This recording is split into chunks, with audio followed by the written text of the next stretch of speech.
hear me call your name. Tell me that you want me, don't play that game. 'Cause I'm not gonna wait here like a fool. There must be a way I can make you see that if we fell in love, you would be so sweet. But when it's you and me, nobody can bring us down, bring us down, can bring us down, bring us down, can bring us down, bring us down, can bring us down, bring us down, can bring us down, bring us down, can bring us down, bring us down.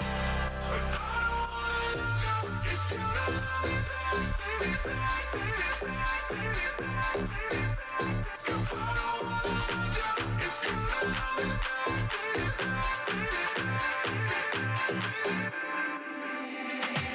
we let the stars shine bright.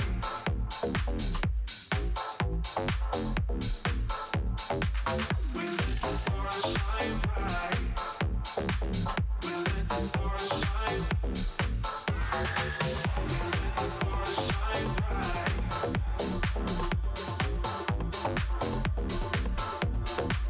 We let the stars shine bright. We let the stars shine.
At all? Do you think about the things we used to do? No, you couldn't stand tall. So why didn't you call? So many years has gone by, but I think about you all the time. Looks like you're changing and all, but why didn't you call? Something in the air, always something in the air.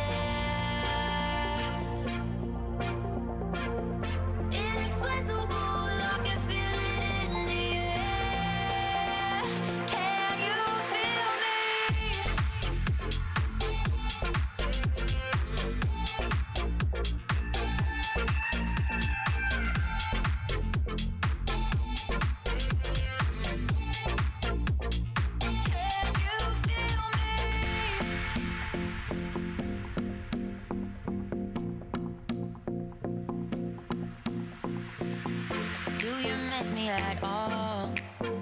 Do you think about the things we used to do? No, you couldn't stand tall. So why didn't you call? So many years has gone by, but I think about you all the time. Looks like you're changing and all, but why didn't you call? Something in the air, always something in the air. Inexplicable, I can feel it in the air. Can you feel me?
Good morning, Atlanta, Georgia, and welcome to Championship Sunday here at DreamHack Atlanta. I'm up here in the Alienware Lounge. My name is Pretty Hair, and I will be your spirit guide through this first half of the day. I have some good friends and esteemed colleagues up here with me, Gormizer, Anatoly, and Stefan.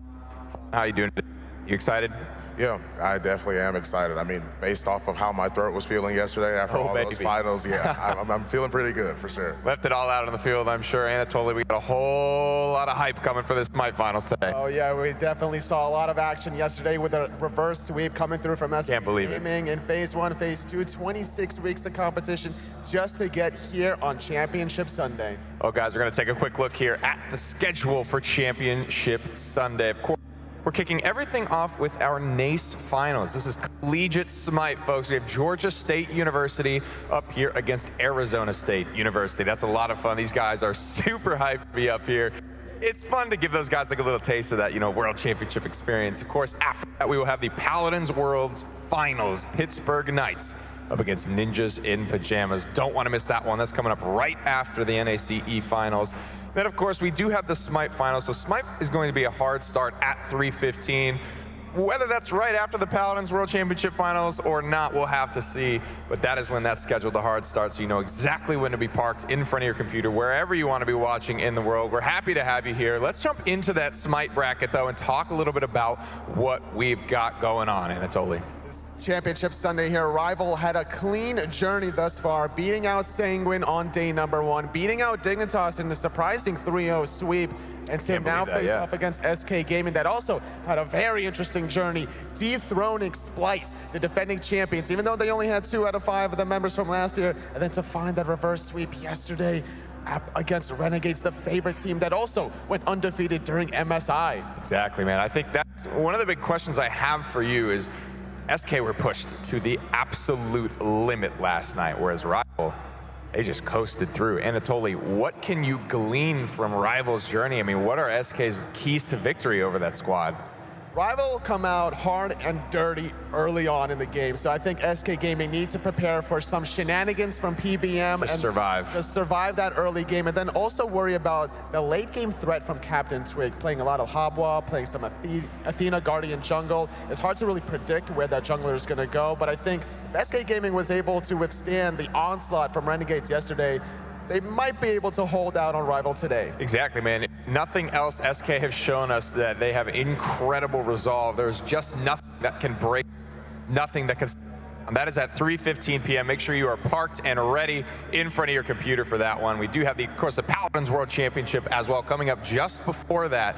It'll be extremely exciting. There's so much story in this bracket. Stefan, what can we expect here? Well, finals. It was an absolutely amazing quarterfinals. Previously, I mean, we have the fact that the Pittsburgh Knights and NIP are going to be going up against each other later on today. But even before that, I mean, the Knights actually dethroning the previous world champions, Team Envy, and NIP taking it over Virtus Pro 4-2 in an extremely close set throughout the entire time. 7 games for PK and then 6 games for NIP. Or when you look at this, it actually kind of mirrors the Smite storyline just a little bit. I mean, you're looking at SK being this kind of underdog running through and dethroning Splice, starting to dethrone Renegades, like 2 teams they shouldn't be beating. Knights are following the same path, although the one credence they have, they beat 2 world champs in a row. That's true. Na'Vi first, then Envy. Na'Vi has been in the finals 2 years in a row, so this is the first worlds that we've had here where they haven't been, but it's also the first finals in 2 years. If anything, man, it feels like the hard work's already done. The hard work's behind them. The Knights have certainly proved themselves to, I think, be in this World Championship final. It's so much on the line for these guys. I know Cuss Cutie, right? If you're a Smite fan, think about Zap, man. Cuss, the day 0 player. He's done very well for himself, but he's just never been able to put it together at LAN. He's had some incredible online stints as well. Like, he goes undefeated all the time in the online phase, but it's just at LAN that he's always come up short. It was so weird because last year that was like the story of G2 and Fnatic, right? They just, these indomitable forces that are running through at LAN or running through online, and then they get to LAN and they get 3rd, 4th, maybe 2nd if they're lucky that day, depending on who you ask. Fnatic actually has a player, you know, being able to come through, and he's had the 2nd place curse for over a year now. We'll have to see whether or not he can break that today, or if it's going to be the Knights that can take it. The Knights, absolutely the underdogs here, but Stefan, Ninjas in Pajamas, the longest win streak in Paladins Premier League history. Are they your favorites going into today?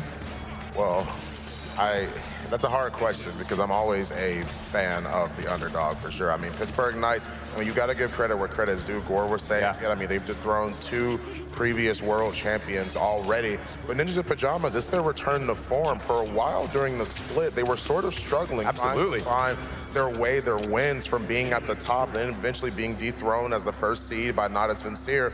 Now they're looking really, really good. So it's hard to say who can win either or against the Pittsburgh Knights. I think no matter what, we're crowning a world champion that we're truly proud of. And, you have that comparison between SK and Pittsburgh Knights for us, Anatoly. I think you can also compare NIP to Rival a little bit, right? That super strong start, like almost impenetrable squad.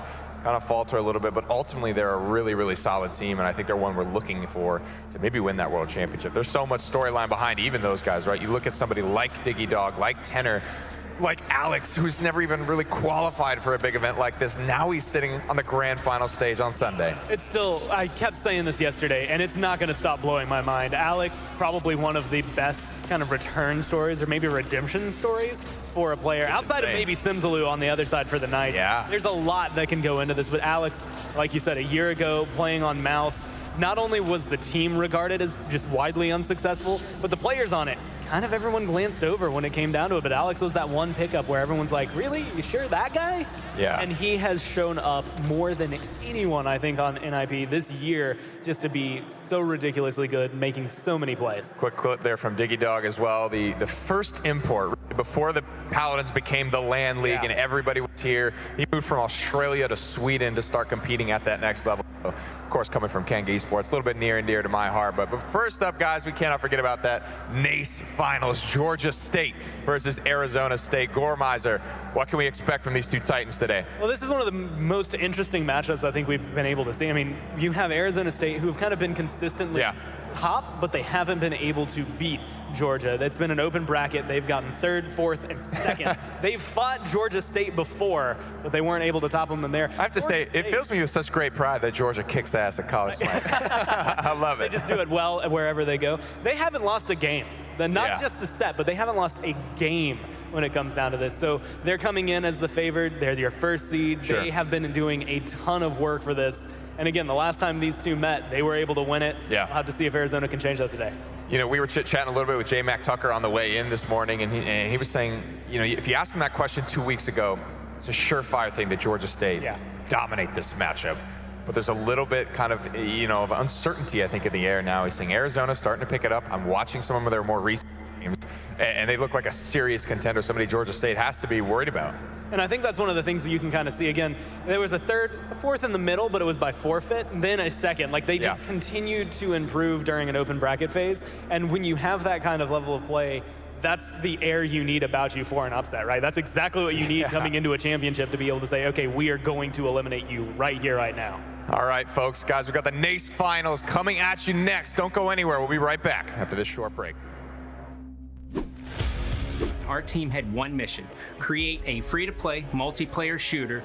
Rogue Company blends the exciting nature of an action shooter with tactical decision-making. Rogue Company is all about objective-based gameplay, with ongoing content that's delivered on a regular basis and a game experience that is the same across all platforms.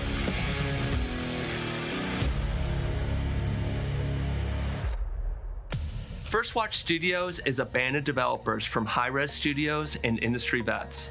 Hi-Res Studios has spent over a decade perfecting games as a service and competitive esports.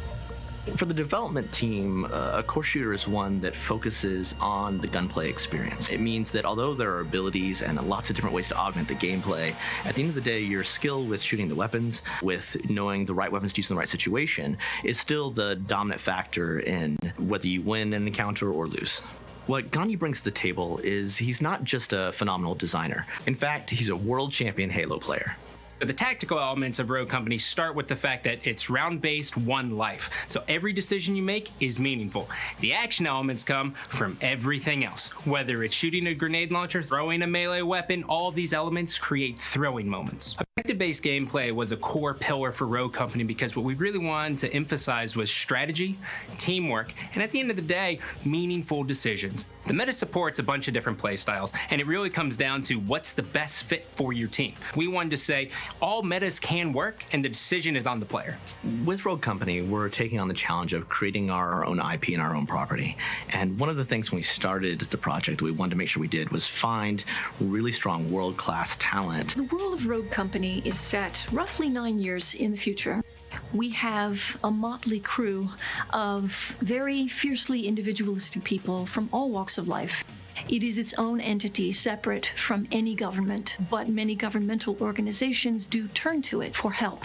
When Rogue Company takes on that contract, Rogue Company has vetted it and approved it as fulfilling the main goal of the group, which is to right the world's greatest wrongs. Evelyn brings over 15 years of experience in narrative design and in building worlds, and we're very excited about having her to help build the Rogue Company universe. The direction for our map creation process is that we want to really have a competitive game, so we want to keep our environments nice and clean. A lot of the maps that we've created are areas that the Rogue Company has just entered into. High Castle is this estate/villa that's on the side of a mountain cliff in Italy, and it's got beautiful trees and beautiful rocks. It's a really interesting environment that you probably haven't seen in other games. Panama Canals was a map that we worked on for a few months. We wanted to make sure that we put a spin on your typical canal. And so the idea is that there's this war cruiser and this cargo ship that's exploded. And so players land into this scenery and have to fight the enemy combatants. Skyfell is an awesome, awesome map. Basically, it's a skyscraper in Dubai. It's brand new. It's super modern, super chic. It's where all the elite go to shop and party. And there's a nice, beautiful gallery.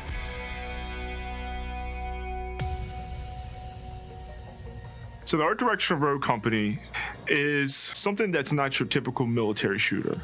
It finds itself really embedded in realism, but at the same time, there's a sense of flair to things. Dima is my favorite character. We came up with an idea where he was this guy that was boisterous, over the top, and would pretty much go to any lengths to get the job done for himself.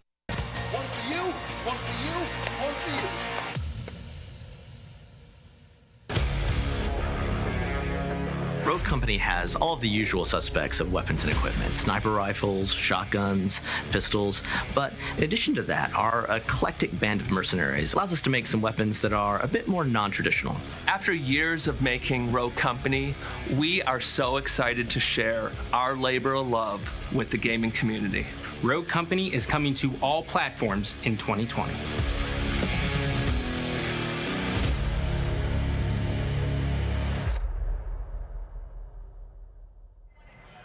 And welcome back to the Alienware Lounge on what Nick has aptly dubbed Championship Sunday. And what better way to get that started than with these NACE finals that are about to kick off. Georgia State and Arizona are the ones that are about to battle. And really, they're going to be setting the stage for a day full of really exciting competition. We're going to have a NACE champion, a Paladins champion, and a Smite world champion all getting crowned here today, Yannick. Yeah, I'm definitely really excited to see these two teams go at it. A few players that I recognize from the top level of ranked scene, and just going to be really interesting to see these two teams battle out for the championship. And you're exactly right. You're not the only one. Zero's telling me, too, that these are some players you might see around the top level of rank sometimes. So be ready for some familiar faces. But the very first team that's coming out will be the hometown heroes of Georgia State University.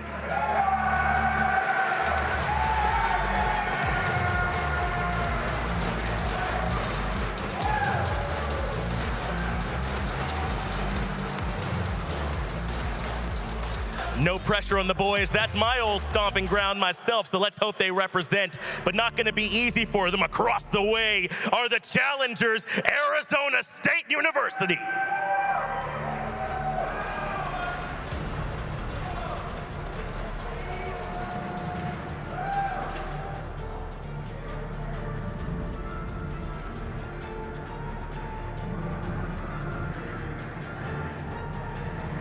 And as you said, the Ionic, these are some players. A few of them are ones that you might potentially recognize if you've been in and around some of that high-level ranked. But let's talk a little bit about the path these teams took to get here. Georgia State University on their way in, undefeated, basically playing throughout those group stages. Really, it felt as though they were unrivaled. I mean, Ionic, it's hard for me not to look at that squad as the favorites here. Yeah, 3 weeks in a row, #1 is definitely impressive. They're definitely a cut above the competition as they showed in these qualifiers. But one player I'm really going to be looking at for Arizona State is Unscathed Master, somebody I've seen around the rank scene, a really strong Scylla player, so I'll be interested to see if he can carry his team up against the #1 team, the dominant team. You're right, man. Having a strong mid laner right now is really important at every level of play.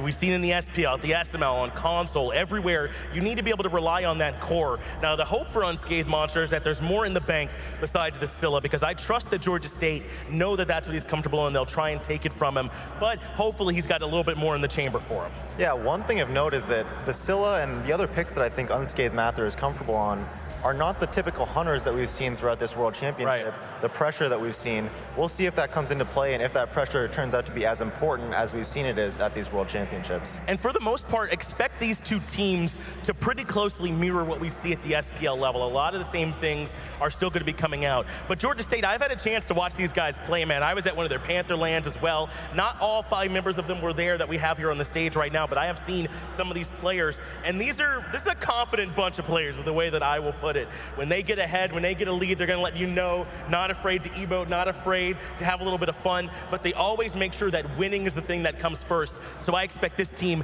to come out of the gates hot. But that is enough of all the preamble. We are just about ready to move into the picks and bans for the National Association of Collegiate Esports Finals. Let's get ready to kick them off. And Ionic, I expect that we should see these be fairly standard picks and bans. Yeah, we're looking at stuff like the Amaterasu, the Thor as we see right now, the Persephone, the Isis, stuff like that most likely is going to be banned. You're looking at the stuff that's banned in ranked, I think. I think that you're exactly right. You don't want to let someone have an individual impact. I do think that in this game, there's much more of a chance for one player to potentially individually carry a game than you might see at the top end of the SPL, right? That's so much of a team effort. But there's a chance that if you let some kind of hyper carry through, they just run the game in this match. Yeah, definitely. It's all going to come down to comfort, I think, especially when you're playing on an unfamiliar setting. I'm not sure if too many of these people have even played in a LAN setting or in front of a crowd, so you're going to look for them to be playing on their comfort picks. I'm pretty sure some of the Arizona State guys, we had to bring out some keyboards for them as well. All that stuff factors in. I mean, you can talk about that. How important is it being familiar with the setup, being able to be relaxed? Because it's not like when you're playing at home, on your desk or whatever. I mean, you got to be comfortable here in front of a crowd, playing on the big stage for a bunch of people. Yeah, you want to be on your own setup and you want to be as comfortable as you can. You want to have everything as familiar as you can, because when the pressure's on, it comes down to what are your habits and how comfortable are you playing with what you've done. Exactly right, as these bans are fairly standard here so far. The Thoth ban may be the only one that would stand out, as we might not normally see that at the SPL level, but Thor, Amaterasu, Isis, Geb, these are all gods you don't want to deal with. One thing to note, though, that Scylla is still available. Yeah, Thoth hasn't seen too much play, but definitely a strong character in ranked, and I'm assuming something that Unscathed Master is very comfortable on. So that's been taken away by Georgia State. Arizona bans away the Jormungandr, and one more thing to note is that Georgia State is the first pick, will get their top selection, and it looks like they've elected to take the set. Can't quite see it from here. Yes, that's exactly it. First pick set locked in. And this is what I was alluding to, man. Set's exactly the kind of god that if you're not perfectly coordinated, he can just win the game. Yeah, Set is the exact type of character that you would expect to see pop off in a situation or a game like this. One of the characters who really thrives on the chaos, and if you don't have your cooldown saved to help peel the set, that guy's going to kill your whole team. And he can just keep right on going. So much sustain available as well. Though despite all the chirping about the Scylla coming into this match, Arizona don't elect to grab it. It's the Serket and the Jingwei. And these are great picks. Jingwei about the safest hunter you could ask for. Yes, really strong late game. And Serket is so much pressure. A great support or jungler as a flex pick. Yeah, Serket also one of those characters that if you're not really coordinated and you don't have all the vision going on, Serket can really take off in the early game and find some picks and help Arizona State get off to a good lead.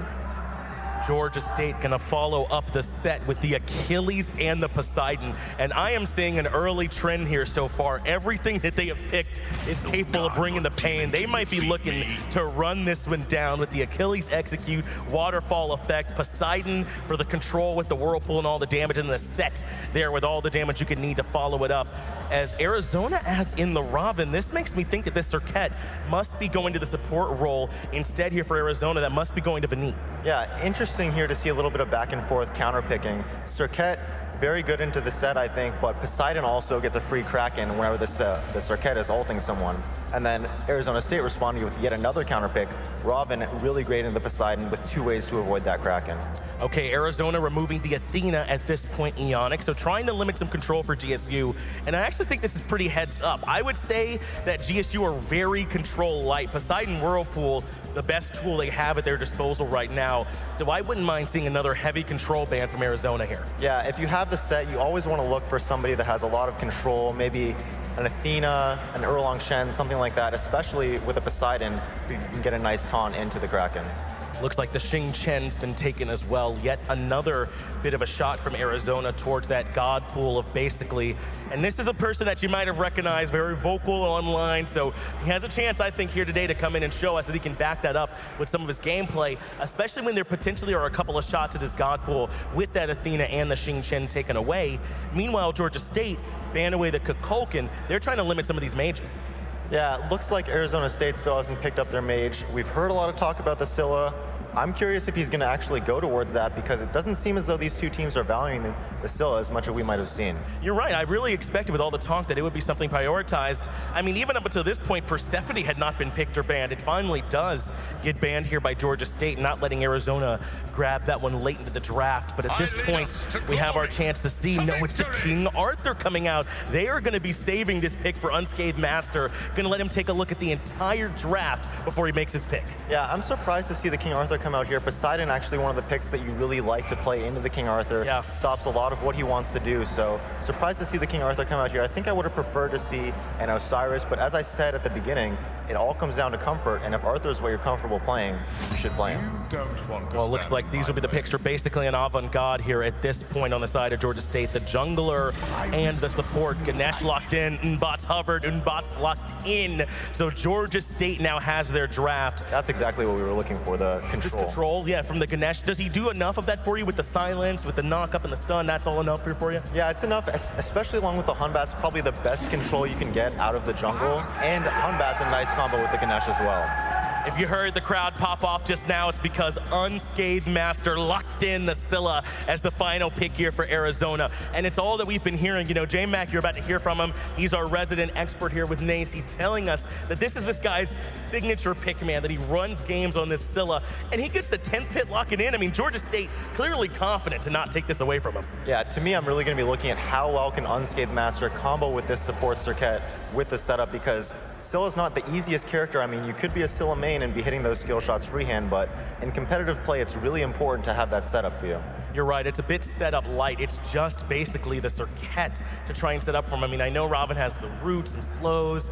King Arthur can take one target up. Maybe that's the second piece, but nothing as consistent as an Athena taunt or some of those other big setups to try and help out for them. Unscathed Master's really got to be on his A game if he's gonna make this pick work. But what about Georgia State? I know you said you really like the control from Ganesh and Unbots. Do you think they've really rounded out a strong draft here? I really like the Georgia State draft as well. I think that come late game, the Poseidon's gonna be doing a lot of damage with that Trident, and they have a lot of damage threats to be worrying about. The Hunbats, the Poseidon, and the Set, who's gonna be coming in later on in the fight and taking control. I just don't know how this team fight for Arizona is gonna play out. And not only do they not have a ton of setup for the Scylla, I don't know how much they have by way of peel either. Jingwei and Scylla are relatively safe. They've got some nice dashes and mobility, but if someone like this Unbot or this Achilles or this Set sticks on him, I don't know who's getting them off of them. Yeah, I think this is gonna come down to Arizona having to outplay and use their individual prowess and their team prowess, because they were the first seed for all 3 weeks in a row. So while Georgia State might have the better comp, Arizona State looks like they got the picks that they wanted, and if they can execute, they can definitely win this game. They've definitely got some strong picks. King Arthur, known for grabbing pressure in the lane, should be able to rotate. Robin, I don't know. I like to classify Robin as someone who can fight early, but I've heard some pushback on that. Do you see Robin as someone who can establish his impressor early, or is he waiting for mid? Robin's clear is not the best, but his 1 through 4 is, I would say it's about average. Not quite the early pressure that you're really looking for, but where he really is going to shine is, I think, level 7s and 8 when he fights the Poseidon. Well, that's what we're going to be looking for, a little beyond once he has that ultimate. But game number 1 of your NACE Finals is about to kick it off. J-Mac, I know you're excited. I'm going to hand it back over to you. Thank you, Finch and Ionic on the desk. Totally, we're back here one final time for the Collegiate Smite League. J-Mac and Anatoly with Doug on the Observer. It's been a long run with us, man. Back at it again, J-Mac. I'm getting too old for this, man. I know you're getting old, and these guys are getting antsy already. A 10-man meetup here at this mid-camp, just trying to get some ward control. That's what it's all about early game. We saw the way Rival were able to group up early game yesterday, had a lot of success there, even with some of the rotations from the likes of Renegades when Nika was playing the Osiris. That 5-man grouping, that early start really helped them have a lot of success, even against E United, that game number 3. The big story to tell here is that Arizona's mid laner got his signature pick 10th. 10th pick for this man, and they just gave it away. Now, Georgia State, when I talked to them, they said they were confident that they had a strategy against this Zilla. Is this the strategy against it? Only time can tell against them. Well, there's going to be a lot of damage from the Hun Bats anticipated during the Amma Monster, but there needs to be a lot of levels and a lot of items with physical power and the penetration. You are a little vulnerable during that ultimate. That could be one game plan. There could also be a lot of ideas of blinking onto him once you have the Fear No Evil, a lot of space control with the Dharmic Pillars. I like the team fighting potential out of GSU, but there's more single target focus coming out of Arizona. Gotta be careful here. Vanit unsuccessful on either of these steal attempts, so Avant and Strongest War God are gonna get both of their respective buffs. Now, both of these teams have changed since the last time they played in NACE. This time around, Georgia State has picked up pretty much an entirely new squad aside from Avant and Zuo. On the flip side, Arizona, only people they've traded out are their solo laner and their hunter. Vanit, previously the solo laner for this Arizona team. And those side lanes are very easy plug and plays. You got to keep your core 3-on-3 between your jungle, support, your mid. That's where the plays generally happen, around the mid lane, around the red buffs, even around those mid camps to be able to control the neutral objectives. So Arizona has more synergy, I think, from just that fact alone. But anything could happen, I think, at a LAN environment, especially at the DreamHack stage. Well, Don trying to do his best to keep Flozart at bay, but it's a King Arthur. It's going to be tough. Zuo getting rotated on by Vanit. The Cobra's Kiss is good. That's going to get the early purification beads. Gonna throw out the spawns, get a little bit of damage through. He's getting low, and the knockup from Cheese. First blood to Arizona. Great timing coming through. The gank is set at level 2. No access to that sandstorm, so you pop a decoy, you use the skewer for the poke. Well, now you have no escape. Flozart here, taking quite a bit of poke from Don Gavius, who's putting a lot of pressure in here, and that's what Achilles is kind of known for. Same for King Arthur. It's kind of just that back and forth battle between these solo laners, but so far, Don Gavius has been getting the better end of it. It kind of helps when you have 6 archers by your side, leading that 1v1 battle to your advantage, and that's a little preview of what Achilles can provide, utilizing that passive extra movement speed, extra basic attack power, actually extra physical power in general, so it helps his abilities on top of it. And with some of the recent changes in that Yamoja patch, his basic attack range going from 12 to 16 makes it easier for those little boxing skirmishes. Now we see both these mid laners went for the cooldown boots rush. No Mage's Blessing, nothing on top of that. Just straight into the cooldown boots to get as much early power as they can. Get that cooldown, get that mana. Big story though here with the College League. I mean, for those who haven't kept up with any of the College League really ever, there's actually 2 very popular names playing later on today that were collegiate superstars themselves. Fino K, the Season 2 champion of the AVGL way back in fall of 2016, and then the very next semester, the runner-up team, Sam for Soccer, powerhouse jungler. And then in the crowd is going to be Meerkat, the champion from last year's. Basically gonna pop the shell, and Vanita a little overconfident in the middle of 3 players. No support from Unscathed, and Don gonna get a solo kill under the tier 1 tower. Georgia State answers back to the first blood. Donster getting that solo kill there, even without the use of the Fatal Strike. Impressive stuff coming through him, even though he doesn't have a power spike of boots, Gladiator Shield. That's just outright pure outplaying potential from this solo lane. And with only the tier 1 Glad Shield now, once the King Arthur came back into the lane with the teleport, Don has all the time in the world to get whatever item he wants now and continue that pressure. Another blink in with the Cobra's Kiss. The knockup is good from Cheese. The Deathbane to go through. The basics aren't gonna land, but here comes CMT on the bottom side. Another kill going over to the carry for Arizona. A great path cut off on the right side. CMT coming through to cover the option. Kingslayer was used to amplify that movement speed by about 25%, but still wasn't enough. A heavy commit by Arizona, and they got the gold that they really wanted to. Huge benefit now because this Jing Wei has this 1-level lead now in the side lane. He doesn't have to worry about getting outpoked, and this is what Set needs to do, is to be aggressive. That's why you pick him in the long lane for this boxing potential, and to be shut down already with 2 deaths. It's not looking too clean for GSU on the left side of the map.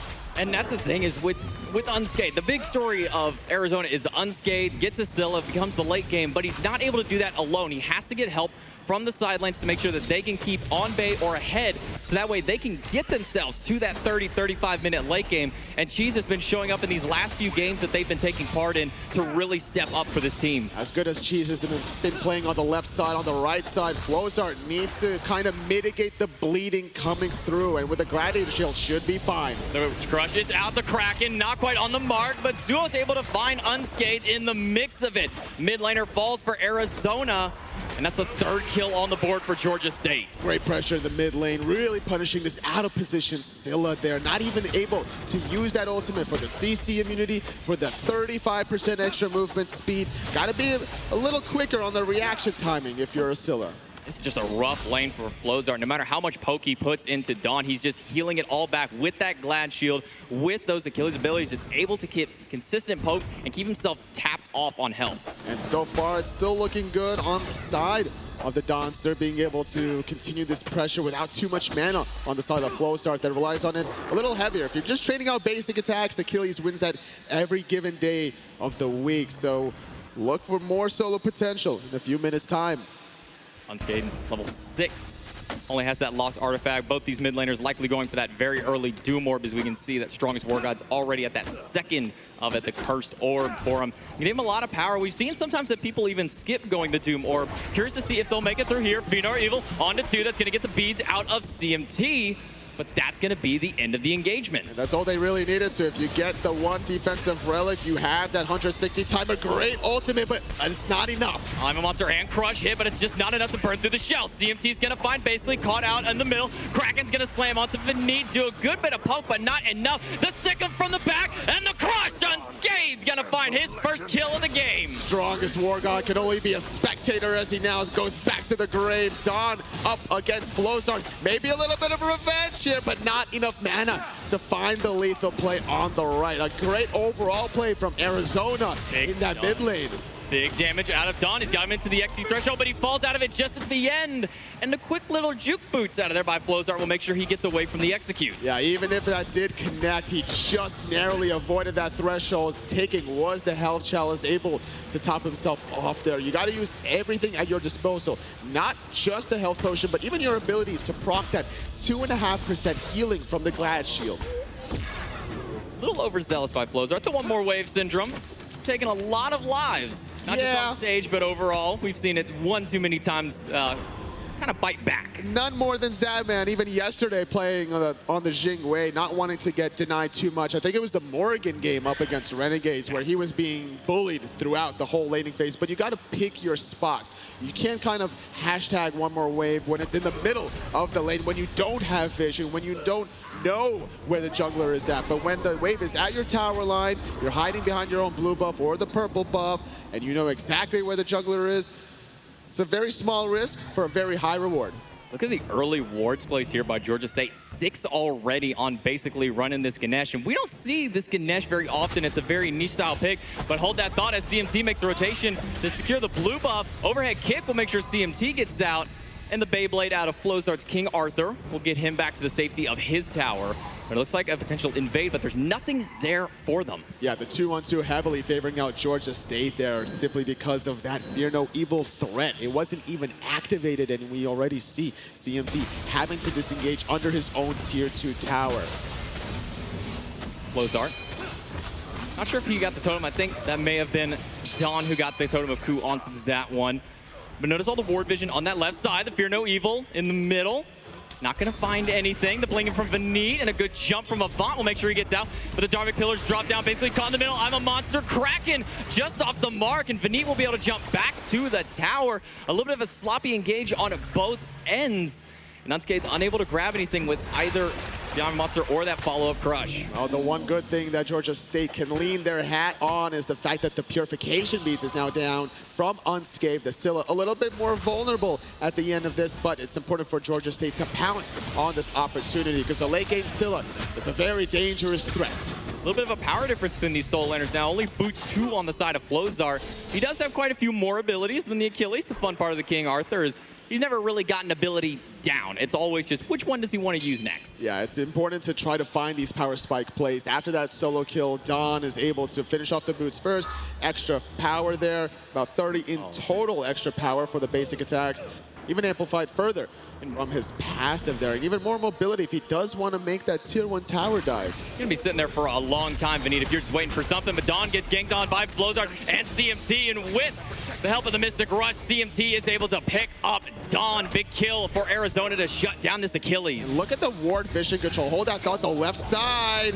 Zuo gonna get hit by that last breath poison, and it's just enough damage. The airstrike not even necessary by Cheese. The pillars drop down by basically, and the rotation from Avant. He does not have his ultimate just yet. They're just trying to poke him out with damage, waiting for that cooldown, but it's just not there in time, and it's done. Unscathed is turning it around. I'm a monster's gonna hit. Unscathed hits it. No setup necessary for this mid laner. Read like a book. Avant just walks right back into it. Really unfortunate, though, for Strongest War God that couldn't find that kill earlier onto Vanit, but still a great exchange after losing out one player to get another one in response. And on that right side, I wanted to make mention the 2 wards right at the blue buff, right at the top side of the right mid camps.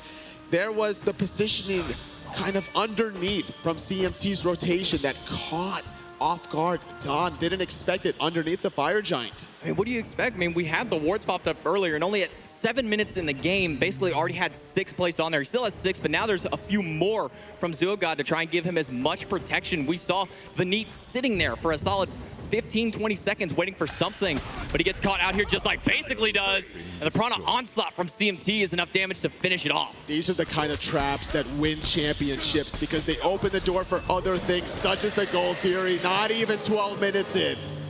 Big early game spike here for Arizona. And just like we were talking about on Disc, I was talking to a lot of the other casters. A lot of players have been asking me, who do you have going for this? If you would have asked me this question 2-3 weeks ago, I would have said, man, Georgia State, I think they got this clean. They ran all the way through their placements. They ran through the group stages undefeated, not a single game dropped.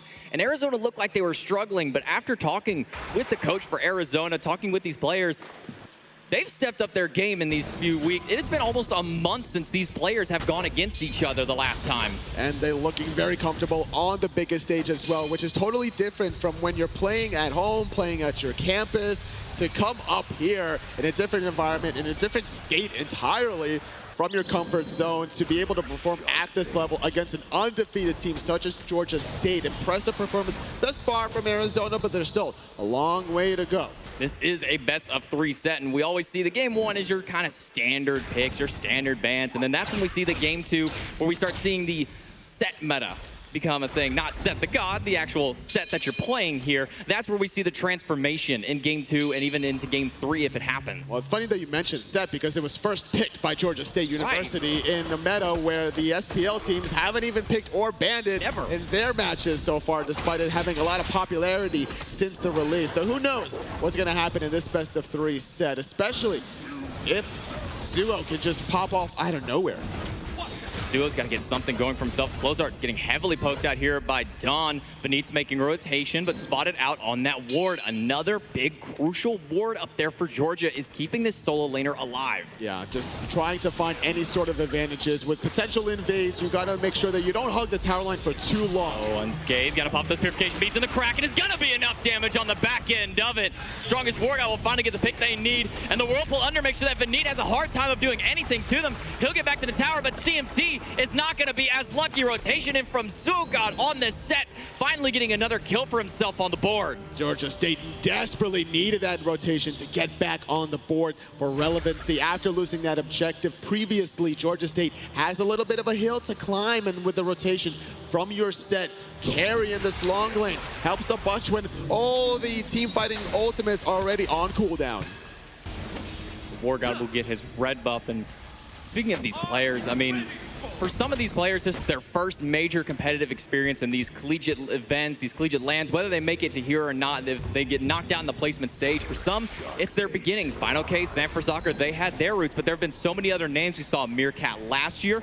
We've had Day to Remember, Dingo Dial. We've had so many big names that have come out of the collegiate scene, and for some of them, that was their first play outside of maybe just Combine or even Challenger circuits. So there's always a level for these players to come up through, and this is a chance for them to show their stuff here on the world stage. Just need a platform to be able to perform, and this is their platform, honestly. You can never forget your roots from all those fine, prestigious players that you just mentioned, because now some of them on the world stage, obviously, and then some of them even winning last year's Collegiate League, their Meerkat exactly, to be able to perform to an interesting style as well, not your standard style out of Meerkat. Just goes to show there's a lot of diversity in the Smite meta. Look, we're not going to talk about Meerkat's game last year. Remember, we had a 45-minute game one Loki out of him. I'm trying to still forget. It haunts us to this day. The Kraken comes out as well as the Fear No Evil. Georgia State will get the Pyromancer. Flozart staying himself alive. CMT is going to find a bot on the backside. Flozart won't be able to make it through as Don able to pick up the kill. The Whirlpool holding CMT back. He's going to walk back into it. Mystic rush out, but a blink in from Don needs one more basic. He's going to dash through and get it. Aegis forced out of Zuogod. Unscathed still has that I'm a Monster. Still waiting for a big play. Benit getting caught out onto the back end side. Unscathed looking for something. The I'm a Monster going to be Aegis out by War God. But I don't know if Don's going to make it out. He's so low. The blink in from Benit to find it with the Cobra's Kiss. Looking for a little bit more with the airstrike under that tier 1 middle tower. Cheese finds one. He wants a little bit more there under the Poseidon, but instead will settle for this tier 1 middle tower. An interesting play because Georgia State secures the objective, but they continue north a little bit too far and reckless. They get punished for it, and now they're going to lose mid control on their tower. Tower saved here as Avant makes his rotation back in, able to keep it alive. He is only level 11 right now. Respawn timer's not too long yet in this game.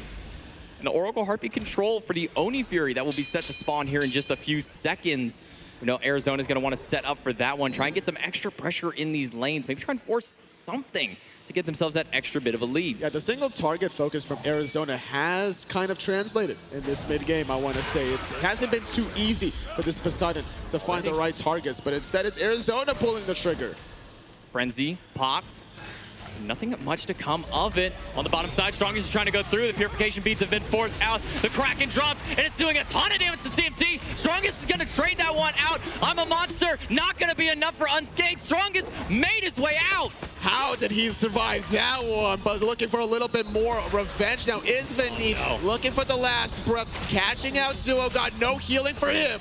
Benit gonna try and jump through. Zogod will die to the final take of the poison. The overhead smash is not enough damage from Avant, so Benit will sneak through, but that's a 3-for-1 trade.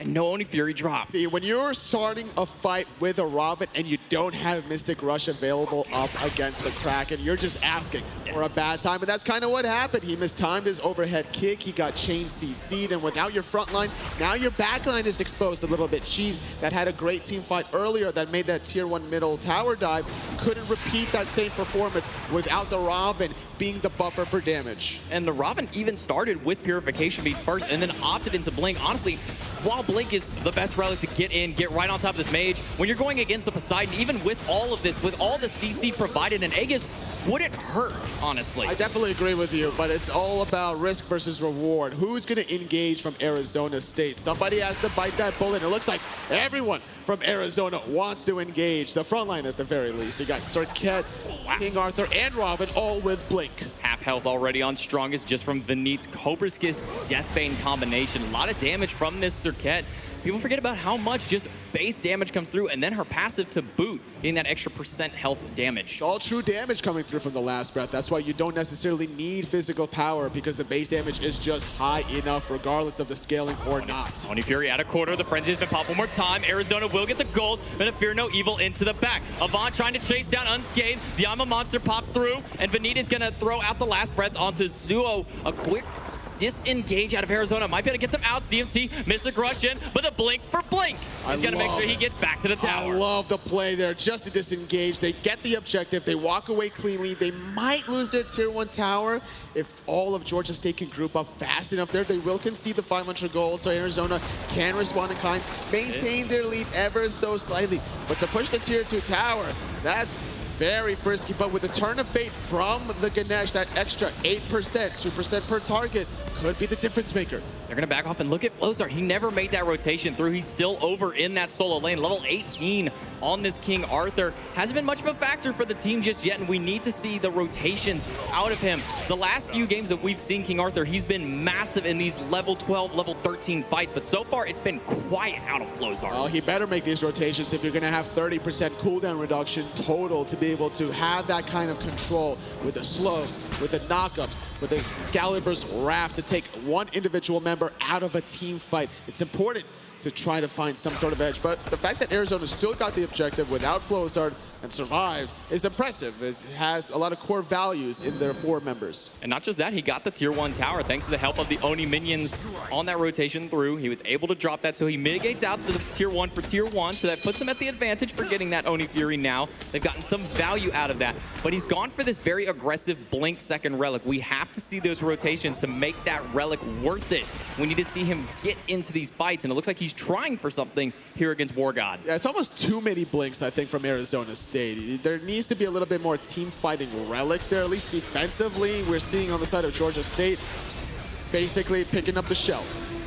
Not sure if I'm a Monster was necessary there, but CMT taking a lot of damage from the pillars out of basically has that Stone of Binding online, shredding those extra protections when he gets that CC through, and already taking a lot when he walks through those Dharmic pillars. Yeah, an extra 15 penetration, especially when you're being silenced. Very easy to trigger that, very easy to engage for, but need baiting on a little bit of aggressiveness out of Georgia State. Zuo God has made the rotation in the mid lane, no longer interested in the side lanes or the long lane carries. Is this Ethereal Staff too early out of Zuo God, or do you think that this is the best time that he needs to pick this item up? I kind of agree that it is too early, simply because there's just not that much health quite yet from Arizona State. They're not all level 20. They don't all have their health items. Like, Flozar realistically doesn't have much health in his build at all, so you're not getting much value from this pickup, at least this early. It's a great item still regardless. It's really just Venit who has that health. He has the Gauntlet of Thieves and the Relic Dagger stacked up. That's providing a lot of extra HP and a lot of protections for him as well. Gauntlet of Thieves, one of those staple items of a support that we see all too often. Don gonna take a lot, and you can see that is a lot. It is a lot of damage. That's a lot. It is, but it's not the level 20 Scylla that we are expecting. Diving into the backline there, a defensive Kraken coming through. Arizona State need to disengage. Gonna go over the Excalibur's Wrath as Flozar, but he's dropping right down into the pillars. Trying to get as much through as he's gonna Beyblade over to the rest of the team, but a good silence out of basically will make sure that Flozar has to be on full retreat. Dashes away, Avant unable to find him, but Zuo finds CMT walking around the backline. She's gonna turn it and over the wall. I'm a monster. Unscathed gets one, but the big double kill for Zuo. He's still going in. She's no relics left for the carry. Zuo left with just Venit. Everyone on Arizona so low. No blink. He teleported back in after that 2-for-2 trade. They want a little bit more, getting a speed buff. Not really enough value, I think, at the end of the day. That tier 2 tower could be tempting to go for, but I think that after it all settles, the dust rather, Georgia State can breathe easier, because that could have went much worse if that Ama Monster, the second hit of the Ama Monster connected. The thing that Arizona has to pay attention to in these next fights, Zoogod was untouched. He got to free cast during that fight. And when your set is level 19, 4 items online, you can't let them just walk at your backline like he did. Yeah, Georgia State was feeling very ambitious with their blink into that jungle side of Arizona State.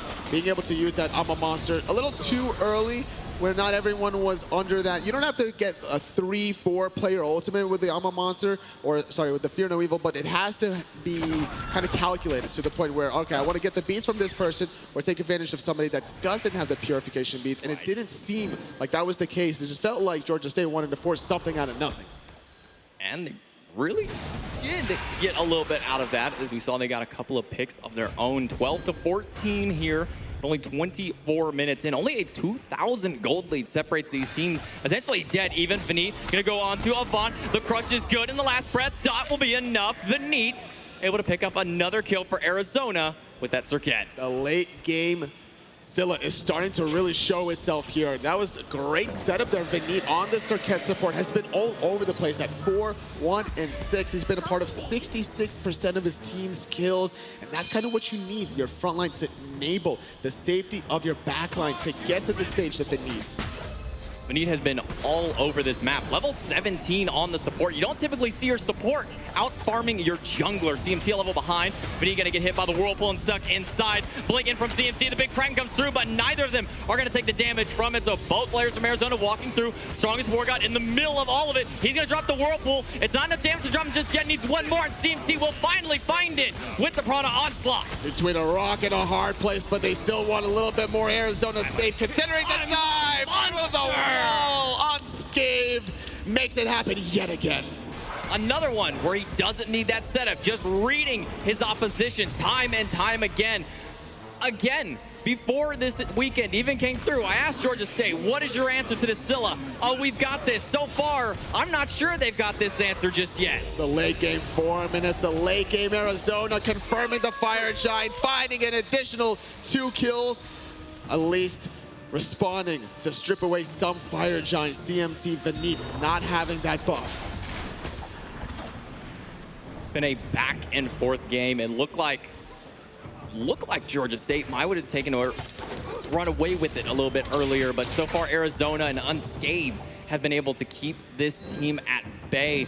And the question is going to be, how are you going to answer to this late game Scylla? Are you going to throw Zuo at them to try and bait the Alma Monster? Are you going to send Avant to force out the relics early? How are you going to handle this late game level 20 Scylla? I think there needs to be ward control, right? You see where the Scylla's coming from, because when you're on the retreat, the Scylla comes from behind your tier 2 tower. There's not much you can do at that point. But when you can see the Alma Monster and preemptively collapse on the Scylla, that's where you really make the big bucks. So I'm looking for Zoogod to be patient in the next fight, to be able to wait out the Alma Monster, because when you are in that form, you can't Sentinel away. You have to rely on your 35% movement speed, unless you're level 20, at which point it's 70% to try to run away. And at that point, Zoogod, just now finishing off the Brawler's speed stick, has a lot of kill potential. Not one-shot potential, but very close to it. Very good chase potential out of this set is the name, and that's typically the role that we've seen him, is just harass the backline. Get in, do your damage, force a relic, get out, pop back in 10 seconds later and do it all over again. They're trying to put some damage onto Dawn as he's taken down to about 2/3 HP under the tower. I'm a Monster, gonna be completely off the mark. The Kraken on the Flowzard is good, and they execute out of Dawn, but a Syncum Crush out of Unscathed puts him at critical health, basically not making it out of that one, as Dawn not gonna get that execute. Another Syncum Crush out, but Unscathed will be traded out. The Zoogod now making the big bucks. He found one, he's slowing out a second one. She's goes down as well. That's gonna be 3 for 2 in favor of Georgia State. Tier 2 tower up for grabs now for this Georgia State. The Panthers are coming into play now. They found their answer. That I'm a Monster was so far off the mark. It was, but honestly, it was a great disrupt from Avant. CMT. Hot bats, but already CMT was not done. He's still making the plays happen with the speed buff. Now Vinit looking for blood as well. And keep in mind, Georgia State is the team that didn't have the Fire Giant buff when they were playing defense. Able to get the other two out. Strongest War God, Zuo. Veniit trying to find where this carry is gone, but this mid laner is out of there. Yeah, Gorgon and Zuo going all the way back. Zuo, you can even see walking back to the base. He is that scared of Veniit finding him. A lot of mind games, I guess, between these two players. My man's was on a mission. Veniit chasing him out so long to retreat that far away without pressing the B button on your keyboard. It gives Arizona the 500 gold on the left side. No use over crying over spilled milk on that tower line, but I think Arizona should be able to kind of worry after failing their tier 2 tower siege in middle.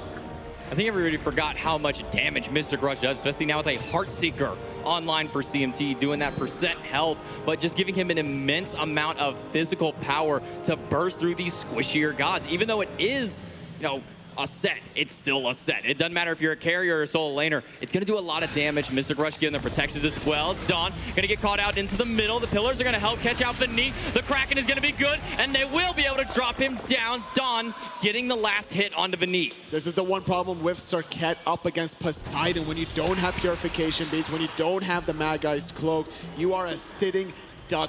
Literally under that whirlpool. The cripple prevents the Deathbane, prevents the ambush for the escape. It enables a guaranteed Kraken, and that's exactly what needed to happen to find that kill. She's a scorpion, not a duck. Part scorpion. She's not even full scorpion. She's that's just got the tail. You can apply that same logic there. Okay. We even saw the shell used, and the Kraken just went straight through the shell. Yeah, it's just not enough there. You were mentioning maybe potentially picking up an Aegis there earlier on, and that could have been the same mindset for Veniit, but instead looking for a team-fighting relic with the Frenzy makes a lot of sense. We've seen a lot of it in Season 6 to not only team fight with attack speed, with the penetration, but also for burning objectives. Zuo gonna go right in onto CMT, take about a third of his health away. CMT retreats back towards the safety of tier 2 along with the rest of Arizona. No more vision on this Fury for the side of Arizona, so they're gonna have to play blind into this. Avant and Dawn starting this one up. War God on the rotation to help out. All the way off to the side though is Zuo looking for a possible flank. Oni Fury at half, they're going to leash it. A little risky though, knowing that Veniit all the way on the right side and taking advantage of it is Avant. Finds Cheese right away. The Kraken's gonna take out 2. The I'm a Monster's not enough. Unscathed on full retreat immediately. 3 players turned on. Big damage out of this. Poseidon and Avant with the Fear No Evil's been doing work, but Unscathed left all alone. Aegis is down. Veniit jumps away. The last breath used, but War God still stands. That was a great fight from Georgia State, taking advantage of Veniit's mispositioning on the right side of the map. Trying to run away now is Veniit. No Deathbane, no ambush. He's gonna get chased out and slowed. Zuo God finds his team's 4th kill in that engagement. Minion 34 coming in huge with the body block in the jungle. Not often you get to see the minion come into play in the middle of the jungle. The frenzy has been popped. The Fire Giant started. It's past 30 minutes. This is the enhanced Fire Giant. Big possible play here for Georgia State, but they have to zone out Unscathed. He's made the rotation through. Dawn's gonna try and be the one to do it. They're gonna leave everybody to trade them out. Avant and Zuo gonna be the ones left on FG, but I don't know if they're just enough damage. Here comes the War God though to help clean this one up, and the Fire Giant goes the way of Georgia State. Great zoning, preventing Unscathed from stealing away that objective. Even without I'm a Monster, the Crush alone has a lot of steal potential and a very smart repositioning of your front line. It forced Unscathed out. It enables the Fire Giant. It's going to enable these last 3 remaining tier 2 towers to ultimately crumble with the enhanced Fire Giant, allowing Georgia State to pick up 4,500 additional gold. Without a red buff, that Scylla had 700 magical power online. Give them a red buff, give them a Fire Giant, give them a purple pot. And this Scylla is going to be chunking well over the 800 power mark. These I'm a Monsters are going to be one-shotting unless we see some defense like we have here out of War God, going for the cloak. Yeah, that's not too bad. Not too shabby if you're a Scylla there. Even without red buff, even without the Fire Giant buff, you are in your almost ultimate form there until you sell the boots, pick up the speed elixir. Trying to think about his last item. Wouldn't be surprised to even see potentially Rod of Tahuti to amplify that magical damage even further. But now Arizona, despite having a little bit of momentum earlier, has to play defense from this Fire Giant squad out of Georgia State. I was thinking it was going to be the Polynomicon out of Unscathed for their final item here, but it is the Soul Reaver to try and put a little bit of extra poke against these tanks. Dawn has a lot of HP stacked up, basically has built up a little bit of HP himself. with the Soul Reaver chipping away percent health from these tanks and even just the carries. Oh, the ambush. In Serial. Dawn gonna get stuck inside with these pillars, basically going out on the Cheese, who's gonna airstrike into the middle of all of them. I'm a Monster's gonna hit, but it's not gonna do any damage to these frontliners. Vineet trapped in the middle along with CMT. Vineet trying to get something. Dawn's gonna find it. Won't get the execute, but he will trade out 1-1, and Avant will pick up Unscathed in the back. Zuo is somehow still alive, and he'll turn it around and pick up Flowsart. Avant grabs CMT. It's only the Circuit left on Arizona. To take a team fight outside of your tier 2 tower against a Fire Giant squad, it almost seemed like Arizona State had a death wish. Great collapse from Georgia State, protecting their backline basically on the Ganesh was the determining factor to keep that fight. Vineet is just getting bullied. Basically, he's gonna find it on the very tip. That left side Phoenix down. They don't care about the last tower. They don't need another Phoenix. Dharmic Pillars are back online. We drop down, and this Titan is gonna fall. Georgia State is gonna take game number 1. Even though we saw Arizona State have that early to mid-game pressure, it just wasn't enough when it mattered the most. Georgia State, they got the Fire Giant off of a great team fight. They got the left side tier 2 tower in Phoenix off of a great team fight. Collectively, Georgia State remain undefeated and look great on the biggest stage of it all. And they're able to find the answer to this Scylla. It took them a little while. It took them some time, but they finally had their answer to this Scylla in the late game, and it was that Hoon bots and set combination. Even with the comfort pick, it just wasn't enough for Unscathed. That had some great crushes, that had some great ultimates as well, but in the team fights is where it mattered the most, and I think basically on the Ganesh was the biggest factor in the late game. It was just not enough. The Scylla was just not quite enough for them. They couldn't get it there. The I'm a Monster in the last team fight didn't hit a single person that was relevant with it. It tickled the tanks, and none of the carries got touched by it. A great play here by Georgia State to take game number 1 in a set that still has the potential. We saw how strong Arizona looked in this first game. We really did, and it is only game number 1 in the best of 3 sets. Well, we're going to see exactly how Arizona is going to answer this one. We're going to take it to a break to see if Arizona can come with the answer onto this one. We'll be back in just a moment. Rated Teen.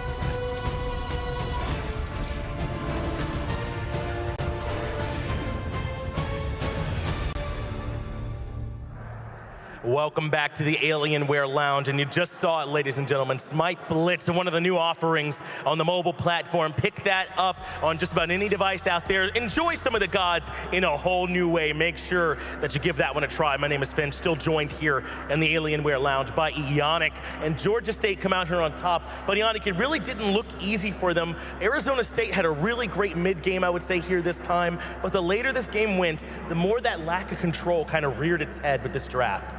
Yeah, we saw Arizona State win a lot of the early mid-game skirmishes, actually get off to a small lead, wasn't anything too significant. But it seemed as though once it got to the late game, Georgia State was just better at grouping up, finding the picks, and playing with their team a little bit better. It was almost exactly our criticism of the drafts that played out here in this game. Zuogod on this set was able to run rampant in the backline. He went a full damage set build. A lot of times we see sets build hybrid, but no need for it. No one was able to lock him down. Avant-God, you saw him popping off in the player cam. It's because he had a monster performance on that Unbots, man. No one had an answer for that Fear No Evil either. I mean, Ionic, it really just felt like, as we said, that Arizona kind of put themselves in a tough spot with those picks and bans. Yeah, I'd like to see a bit of a better direction for Arizona State going into their draft. I want to see either them commit to maybe a pick comp with a Circuit, or if they're going to go for the Scylla, maybe get a better setup character for her, like the Athena, maybe an Erlang Shen, just a nice Guardian like a Geb, just anything with some AoE setup. Now, I do want to give Benit a ton of credit for what it's worth. I actually think he played lights out on this Circuit this game. It's just a problem of he's doing too much of all the frontlining work, it felt like to me, by himself on this Circuit pick. They need a little bit more control, someone else to be able to get in there and burn those beads. He had a rough early death. I think he threw his life away with that first blood, but after that, Benit really kind of locked in on that Circuit. So if I'm Arizona, I do think you can build another comp around him. You just have to decide, as you said, what's the identity of that draft? Yeah, I'd like to see everyone on Arizona State kind of going at the same time. You want to see their frontliners, everyone going to the same target so that Benit's not left hung out to dry, kind of just going in by himself. So if everybody's going in at the same time and everyone's on the same page, that'll make things a lot easier for Arizona State's front line and put a lot more pressure on the back line of Georgia State. I do want to give CMT a ton of credit as well. He's the real reason that early mid-game looked so good for Arizona. That Robin play really surprised me, man. I mean, he was able to turn it around, find a ton of kills there for the Arizona squad and keep them in it. But Georgia State, in the end, were able to just bring it right back. Basically, on the Ganesh was a nightmare. The silences, the Dharmic pillars, it was too much control from him on that Ganesh for them to deal with. Obviously, a ton of work out of Zuogod as well on that set. I mean, it's a total team effort when you get a win like that. Arizona State have their work cut out for them, I'd say, trying to beat the squad. Yeah, it really seemed to me that basically was very comfortable on this Ganesh pick. Yeah. It's likely something that he's been practicing a lot coming into this tournament, so maybe I think that could be a ban that Arizona State could look at going into the second, third ban phase. That's a good point, man. I mean, some of the stuff is, it's basic Ganesh stuff. Good silences here and there, good Dharmic pillar placement. But a lot of the times he was initiating fights with the Ohm, with the silence, making sure that the Circuit couldn't dash away, the Scylla couldn't escape on the Sentinel, locking them down to the rest of the squad to get back in place. That control from basically is something that I think Arizona State need to take an eye at. Try and make sure that they get their own identity figured out, and then try and limit some of this control coming from GSU. Yeah, Circuit support is very strong in the early mid game, and even come late game, she can be really strong as well, but you need somebody else to be going in and frontlining with that Circuit in order for them to be able to have success. And one more thing to note is I believe Don Gavious got the second kill of the game this time. It was that solo kill that he got over in the solo lane. That's really impressive for them. I don't know if that's maybe where Arizona need a little bit more pressure for Flo's art over there, or if that laning matchup's just difficult for them, but that's just one more thing that's in GSU's corner. They're even winning the solo lane matchup. Yeah, very surprising, I think. Not something you see a lot of, especially at level 7, 8, to see an Achilles solo out of King Arthur. So yeah, that maybe is something to tell about the individual player's skill, maybe a bit of a mismatch there in the solo lane. It certainly could be as we get ready for the picks and bans for game number 2. I know Georgia State are the favorites here in this building, but Arizona put up a really strong performance in game number 1. I think if they refine these drafts just a little bit and come out with a little bit of a better tools to work with on the actual battlegrounds, we might go the full distance here and see game number 3. But if Georgia State get another sick draft and Arizona struggle a little bit, then we might be packing this one up early. Yeah, as you can see as the set evolves, it's already game 2 and we're starting to see more target bans come out instead of the more standard bans that we see usually in ranked. The Poseidon was pretty good for Georgia State last game, so I like the Poseidon ban here. That's a great point, man. I really haven't given Strongest War God enough credit yet for this Poseidon play that he had last game. He looked really strong on it. Look at this from Arizona. They're basically going to take away the whole draft. That Strongest War God's Poseidons, Avant Gods, Bots taken away as well at this point. I mean, they're not going to let them play anything that worked last game. Yeah, Arizona State, second pick last game. This game, their first pick, a lot more wiggle room with those first bans that they're allowed to use. So Poseidon, Hunbats taking 2 shots straight at the God pools of Georgia State. And remember, Persephone was banned, I think, in the second phase. She made it through, so that might not be something that's valued, but keep an eye out for the Thors. And there it is from Georgia State, banned that away, the Amaterasu. I think those are the ones that might slip through because of these target bans from ASU. And like you said, as first pick, they'll be able to snatch those up. Yeah, I'm expecting Arizona State to leave both Amaterasu and ISIS up, so hopefully they can get one of them. Maybe Georgia State bans away one of them and Arizona State can get one, or they can choose to trade them out. There's the Amaterasu ban from Arizona State, so it looks like they didn't want it. Georgia State will have that last ban to look at. Before we move too much deeper to the picks and bans, I want to bring up one more play, though, from game 1. It was 27 minutes in. Arizona had all the pressure still. They're threatening that tier 2, and then they overcommit onto this Achilles, and onto Don Gavious, and I think that that's where things start to go wrong for them. I know he was a bit out of position, took some greedy pathing, but that's a late game tank that's really hard to kill for this team. even if that decision-making goes better, I think we might even still be in that match, or maybe it's Arizona's favor. So I know we criticize their draft a lot, but a couple misplays, and they might be the ones with that win. Yeah, if you're looking to pick off in a late game solo laner, you have to be very sure of where the other 4 people are on the enemy team, because otherwise they can buy so much time, as you saw there, and get the fight turned around on them. So something we saw a lot of at World Championships, the solo laners getting picked off towards the end of the game, but you have to have all the information first before you go for a play like that. Isis now banned by Georgia State. And that leaves up the Cirquette pick here for ASU. And you know what, guys? I full on agree. Vanit popped off on this pick in game number 1. Get that right back into his clearly capable hands. Meanwhile, Georgia State want to show you how to play the Scylla. At the very least, they're hovering in, not locked in just yet. Yeah, a little bit of a BM still hover. Perhaps. Maybe, but yeah, you like the Cirquette first pick here. Very flexible, something you're always happy with first picking. Could go into the jungle again for Vanit. They could could go into the jungle for CMT God, or could see it on Vanit again. Exactly right. That flex pick might keep GSU guessing, but they're not going to wonder too much. Obviously not going to lock in that Scylla just yet. They take the Merlin, one of the strongest mages in the game right now, especially late game, and they pair him with the Geb. Those 2 picks already make me think Georgia State might be leaning a little bit towards the late game. Yeah, Geb, one of the most traditional counters you'll ever see to Cirquette. Whenever you see a Cirquette on the enemy team, especially as a support player, you're smiling to yourself and thinking, this is going to be a great Geb game. That's right, man. Get some Geb shields on there to get them out of danger. Vanit was finding some decent initiations, so a little bit of that range cleanse is going to come up, I think, in a big way here for Georgia State. It's the Jingwei and the Achilles that come in next for Arizona. We saw the Jingwei played last time. I think that was Cheese that played this one, and he actually had really good pressure over Zuogod despite it being a set, which is pretty surprising to me. So I got no problem with them running that back. Yeah, you're always happy to pick Jingwei here. Definitely the best hunter in the game. And if they don't have any more priority picks, no reason to wait for the 4th, 5th pick to get your ADC. Might as well lock in the Jingwei now, make sure that Georgia State can't get it. And they add the Achilles back into the mix here as well. We mentioned that solo lane matchup and maybe that being a bit tough for them, but it looks like they're not too worried. They go right back into it. And Georgia State respond by grabbing this Robin. Now this Robin was played by CMT last game, if I'm not mistaken, and he actually did a pretty good job throughout that early to mid game with it. Georgia State taking it away and adding a strong pick to their own side. Yeah, I was curious. The Robin was looking like a counter pick last game for the Poseidon, but maybe they're taking the pick away from CMT God, as that could be one of his comfort picks. And we do see actually the Scylla ban come out from Georgia State this time around. Wow, that Scylla does get banned. I mean, you got to respect it. I mean, throughout that game, Unscathed Master did have some really nice shots. Now, the later that game went on, the harder it became for him to play the Scylla well, because again, there wasn't a ton of really easy setup.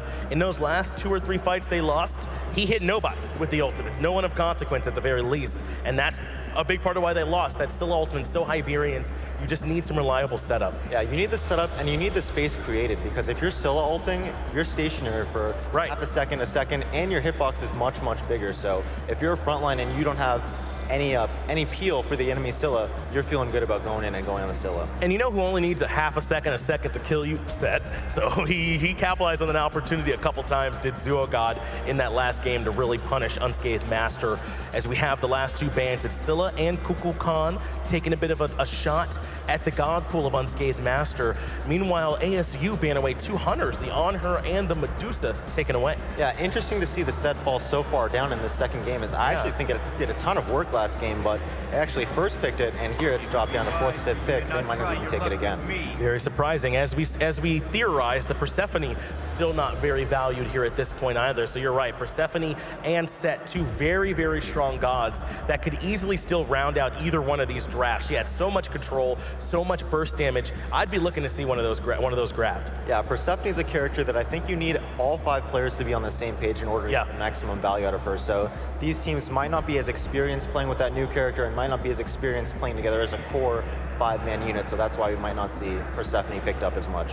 That's a great point. It's not just as one individual player comfortable with it, but are we comfortable as a team? Because she can be difficult to play with. She's one of the hardest gods we've released, I would say, at this point. So that skill ceiling's pretty high up. But wow, the crowd's starting to pop a little bit with this Hell Cup hover that's happening from ASU. This must be one of their comfort picks, potentially. Yeah, if you can get a Hell to the late game, you're feeling really good about it. And as you can see from the Georgia State draft, they don't have a ton of pressure in the early stages. Healing in general is something that's really strong and ranked.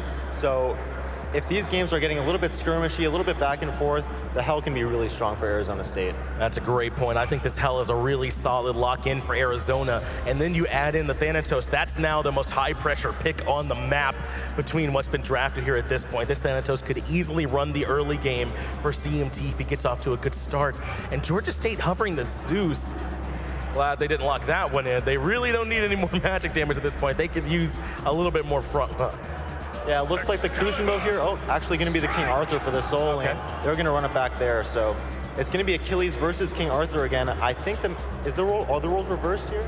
I think so on this one. I know last time it was the King Arthur that ended up dropping for the first blood in favor of GSU, so it must be that they're flipping that matchup around here this time. Very interesting to see how that one will go. Give me some of your initial thoughts though on these drafts. ASU maybe a little bit control light yet again, but they do have a lot of aggression this time, whereas GSU have the more rounded draft, it would seem. Yeah, ASU definitely control light. However, they do have a very hard dive comps here, so looking for the Circuit to go in, get a target low, and then a Thanatos to come in and maybe clean up. But one thing I do want to focus on is the solo lane. We saw that solo kill come out last time, but we're going to see with the matchups and the roles reversed, can the GSU solo laner Flozart get another solo kill off and dominate that lane like he did last time? That's going to be critical for these teams going into this match. ASU, I think, could pretty decently death ball up with this draft around this Hell. They just have to worry about this Merlin. Maybe don't want to get cataclysmed. I mean, I wonder if that's part of why GSU were jokingly hovering that Zeus. You'd love that big area denial up against this draft from ASU to try and spread them out, because I really do think they could probably clump up pretty well. Yeah, personally, I think GSU has the much more well-rounded comp. They have pretty much everything you would want. Late game damage from the Merlin, nice peel from the Geb into the Assassins on ASU. So I think GSU is going to take this one here, make it a clean 2-0. It does look that way here to me. The only concern is that basically was involved for GSU from minute one on that Ganesh, but I don't know if Geb is quite as effective. Yannick, you played plenty of Geb in your time. Around what point does Geb really start to be impactful, or is he good right from the beginning? I mean, he's okay right from the beginning. Geb level 1 through 4 is pretty much your weakest point. Once Geb hits level 5 and you're able to get that blink ult off, he can pretty much match any support in the game. Not as much pressure once your ult is down. Your 1 through 3 skills don't provide as much pressure as, let's say, a Circuit support or something like that. Right. If you have the ult up on Geb and you have the blink, from level 5 on, you're feeling strong. Well, there we go. Basically, if he can make it through those first few levels, should be able to have a good game. GSU could clinch it here, or will Arizona drag it out? We'll find out as we get ready for game number 2. Thank you, Finch and Yannick. J-Mac and Anatoly back on the mics with Doug going through.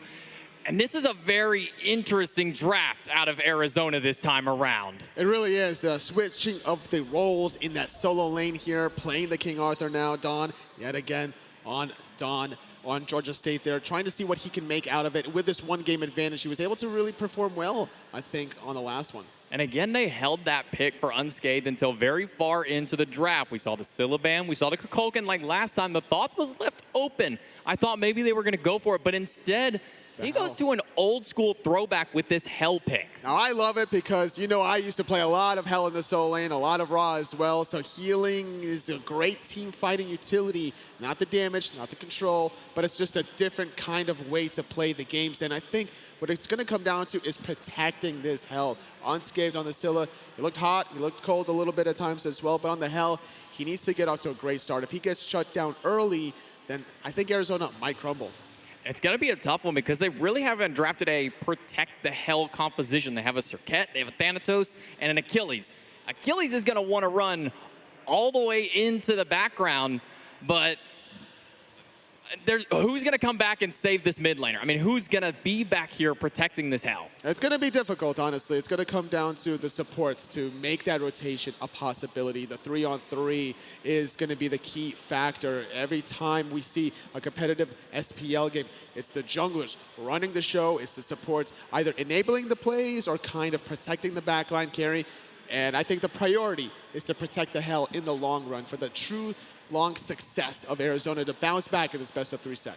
And the late game is really where Arizona does shine. That last time around, they just got to Unscathed one too many times. We saw the Hoon bots band away, a huge amount of respect towards what it was able to do for them. This time they said, no more Hoon bots. And dealing with it now, they're going to have to go against a Raven against this Hell. Yeah, that's going to be a little problematic there. Even the Poseidon was banned away too. I don't think the Poseidon was necessarily the determining factor. I think it was more of the Hunbats, which is a great look there. But the Raven was a good look early game, but not too much in the late game there, I think.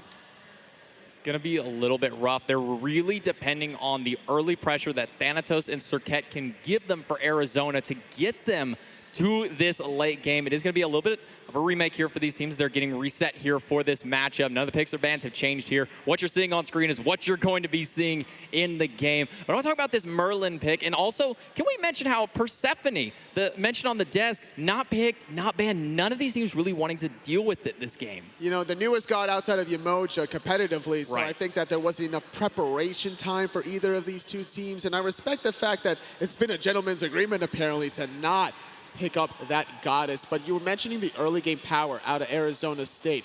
Looking at the double executes there between the Thanatos, between the Achilles, that's going to be required there to really start popping off up against this Geb Shields. Loving the energy here out of GSU. Support basically popping off here and had a great game on the Ganesh last time. See if he can answer the same on this Geb. A little similar but different style of these two Guardians. It really is more protective, I think, than engage-oriented, because it's kind of like a one-trick pony. You blink, you Cataclysm, you knock up. You know, we've seen it all over and over again, whereas Ganesh provides a bit different factor, the Turn of Fate there. To amplify your damage, it does a decent amount in its own right just from going over the line ability, but instead you're amplifying your teammates' damage to be able to not only win the team fight, but to also maybe potentially burn the objectives. And that was important for Georgia State, was the objective control. They're going to have to be very careful against this Thanatos, though. One thing that Geb Shield doesn't do, much like a Kepri ultimate, it's not going to protect you against an execute. Those shields are not going to do anything for you here. So if they can get low enough, this Thanatos can get some big plays through. But there's a lot of ways to avoid it here on this side. There's a long in-the-air jump by the Ho Yi. Robin can overhead kick and Mystic Rush over it. Merlin can flicker out of it if necessary. There's a lot of ways to avoid this Thanatos ult. They're going to need to bait out that mobility early. Aegis is definitely an important relic to prevent those executes from not only Thanatos, but also the Achilles Fatal Strike. And honestly, against a double execute, it wouldn't be unheard of to potentially even see Meditate from any one of these frontliners. Both these two teams made it into the top 8 of the fall 2018 NACE championships, but this time they're here on the grand finals stage. And GSU with a 1-game advantage is huge for them because you always have that fallback. You never want to lose game 2, but they have that fallback. They can try something a little different. We don't see the Hu Yi very often. In fact, I don't think I've ever really seen GSU pick this one up for their Hunter. But I'm not even sold this is going to be for the Hunter. This Ho Yi could still go into the mid lane, has a lot of walls to utilize. It's true. I think that's the best lane for a Ho Yi, to utilize those thin corridor walls to ricochet from side to side. And what's also important is to take the aggression from Georgia State and flip it on its head. With the Ho Yi, you drop the stuns, anticipating that aggression, and now you're creating like this slowing minefield to prevent the Achilles, to prevent the Thanatos from aggressing even further. And then when you throw Merlin on top of it, there's so much area denial and area control out of GSU that it's going to be so difficult to go through. But we're going to go ahead and throw it to a very quick break real quick as we get these two teams set back up. We will be right back in with the game.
time, Dawn. Do you really think you can stop me? That's why I'm here.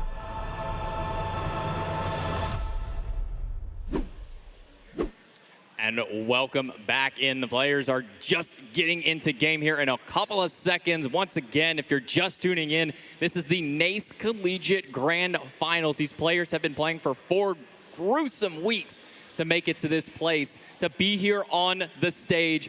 Georgia with a game 1 advantage as we get ready to get into the action.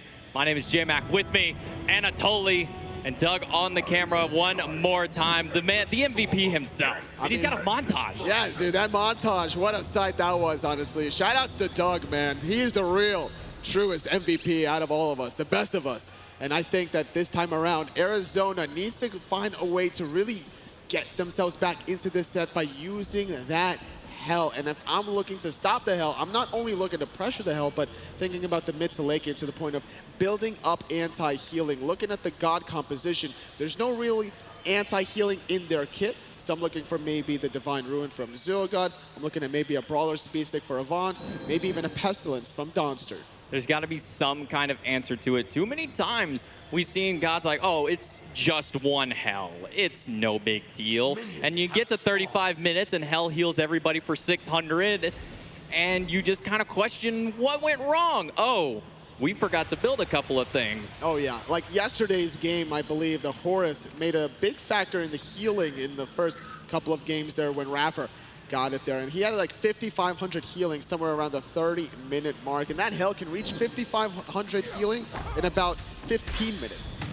Blink in from the Neat. Got to be successful on that speed buff steal and continuing to chase Avant around the jungle. We see this so many times. Avant look towards the mid, but all they're doing is just making a poor pathing for themselves. They don't have the movement speed like Vinit has. Yeah, just able to chase him down with those basic attacks, even zoning him away from the red buff. The fact that he already secured his own, or the enemy's speed rather, he doesn't have to confirm anything else as long as he's successful in denying the enemy jungler.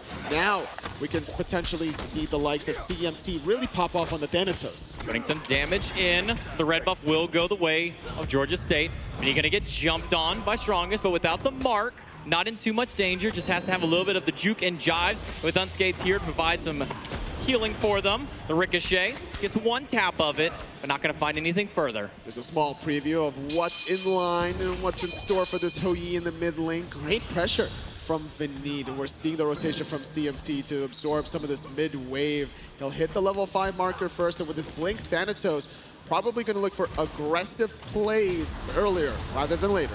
Over on this solo lane, look at Flozart. Has not built a relic just yet. Instead, putting a ton of damage into Don Gavius. A little too much for the Don to handle so far at this early game. But without that relic, that gives him a lot of options in this early game. It really does here, as Don is on the worst side of things, already taking probably more damage than he anticipated.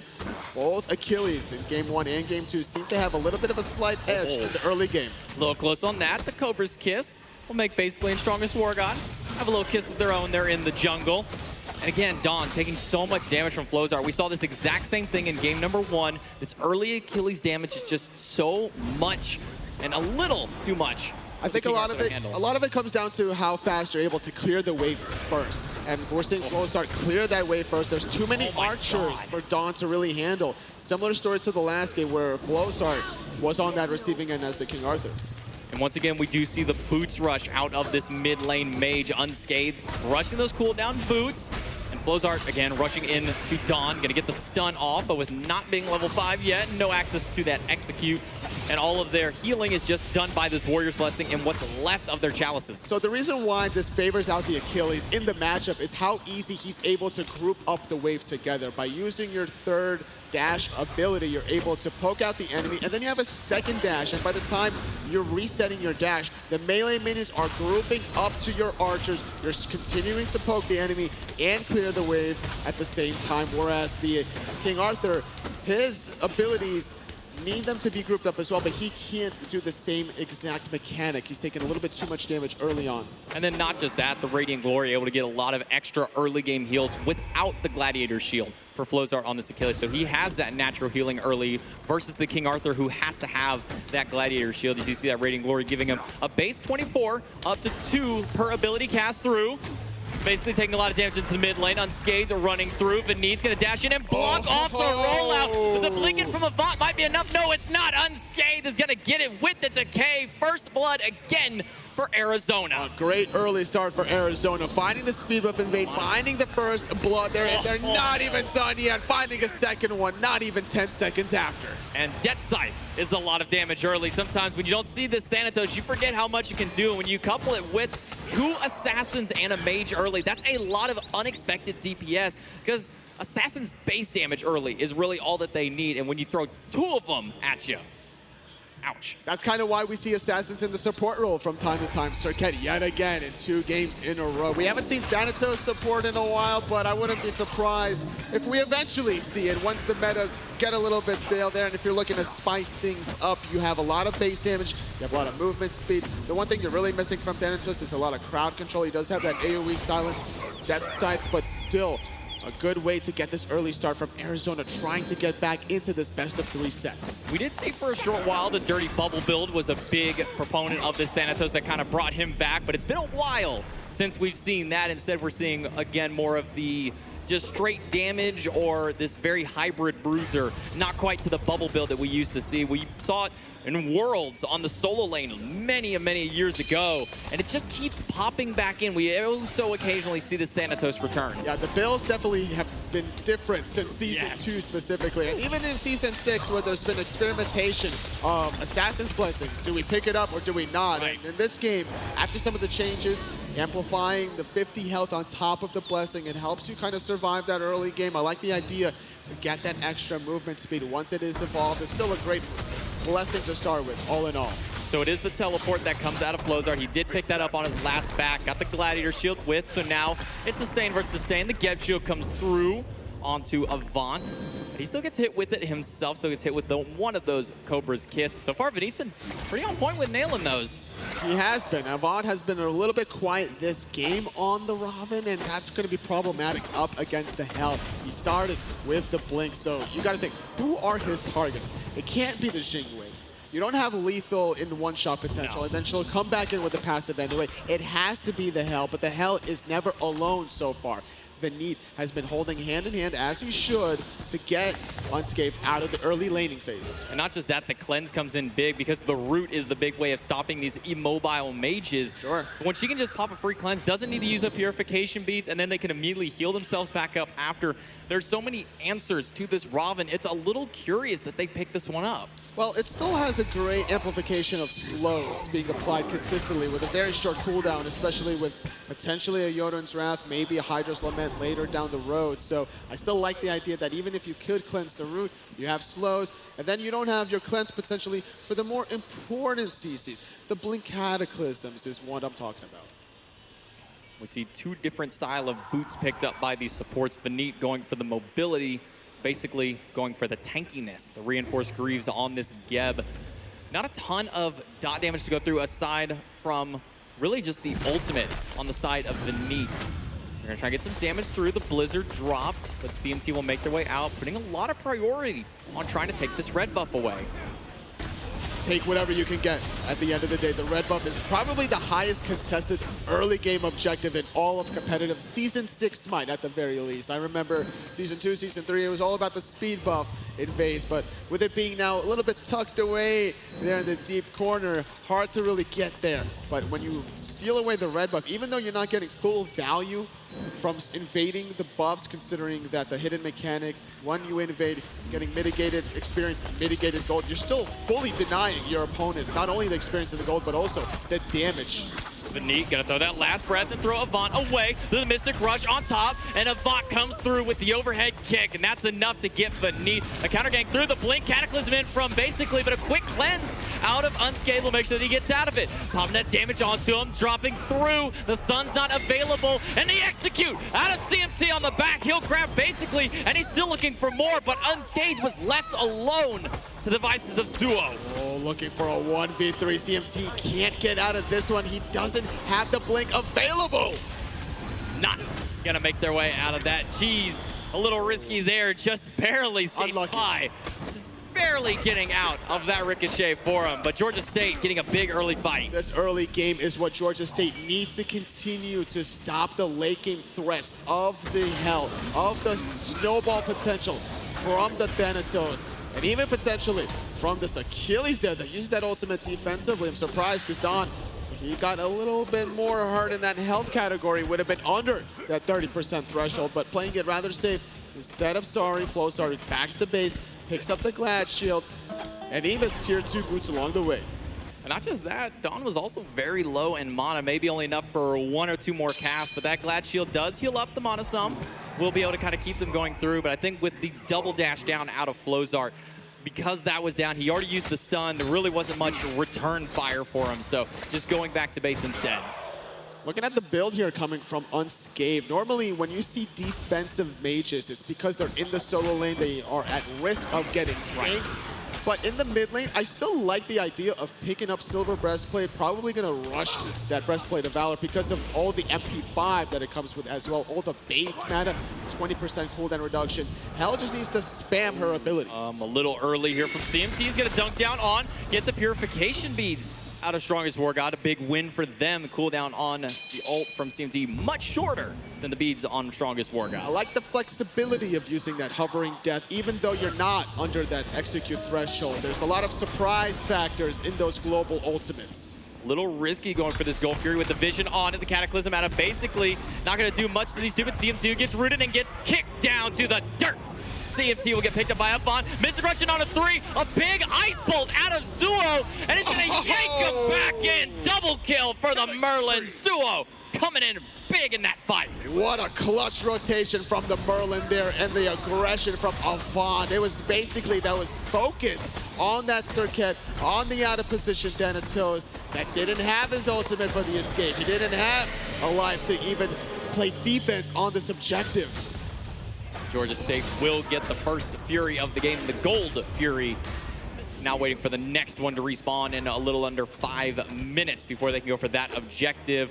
Fire Giant and Pyromancer are up, so there is one more smaller big objective on the map in the Pyro if they wish to go for it. They're a little low to do it right now, and with everyone back on Arizona, not much to go for that objective play. Yeah, you could be pretty safe trying to go for this objective on the right side after all the poke onto basically. And speaking of poking out basically, that attempt at the red buff, a little bit too frisky, I think. They're not really fighting over the buff. It was already down anyway. So at that point, you are behind enemy lines. Font maybe trying to make a path in here. Pyro down. Got to half before they leashed it away, but thanks to Unscathed on the health, can heal his team right back up to full. And this is important, is if these disengages continuously go through, they can heal through, but as pointed out here, Brawlers beat Stick. First pen item online for Avant. They understand where the threat lies. Yes. It is the health. And bottom side, Divine Ruin from Zuo. The rotations were there early to shut down the Hell. Now they got to worry about Hell Laking. It's not just a one and done deal. Yeah. It's like a 1-2 punch, and even then some that you need.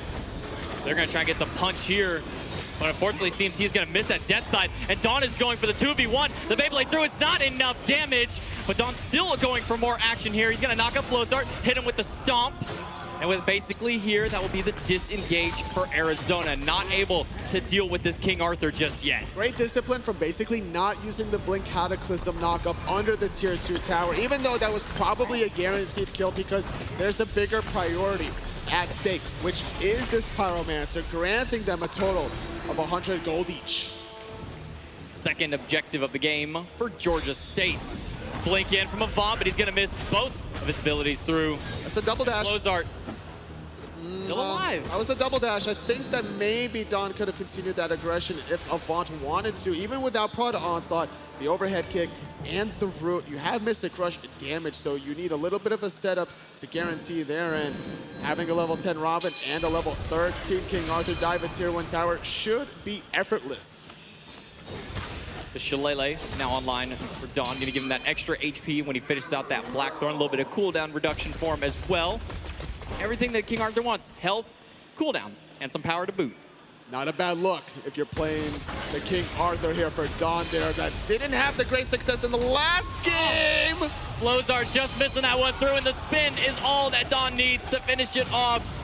The miss on that ultimate. This is the second time we see it through. The execute coming out, hovering death, waiting out the dash, and he will get it. Great discipline out of CMT to make sure he waits for that ability. Still had an extra second on that hovering death. Great discipline there, and Dawn couldn't get out there. He didn't have the blink available, even though he is level 14. He hasn't back to base to pick it up quite yet. A great solo kill, 500 gold in the bank from that tier 1 solo lane tower.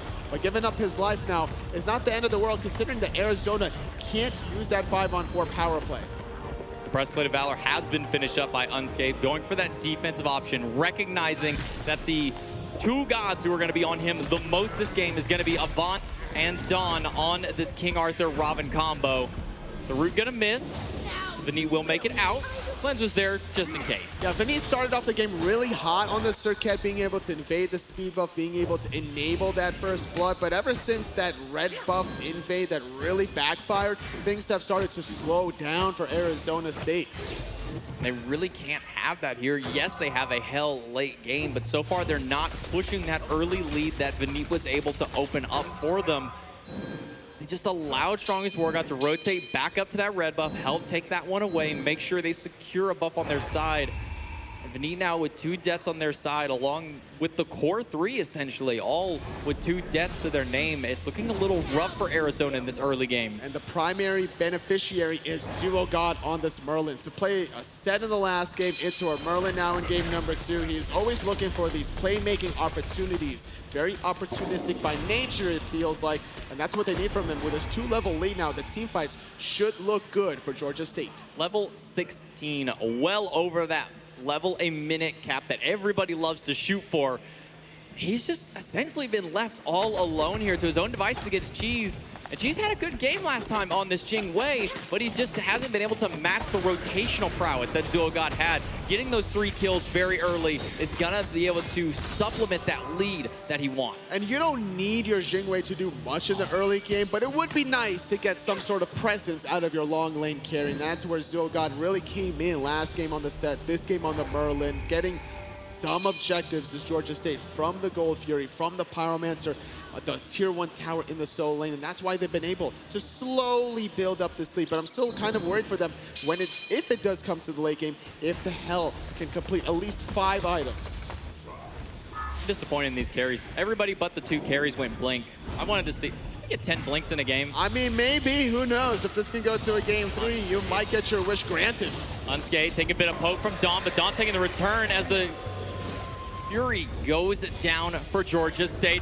The blink in, Vinny super low, and Strongest War God will find the last basic necessary. Flozar trying to run through, is going to use a very early fatal strike, and CMT following up with the hovering death just for escape.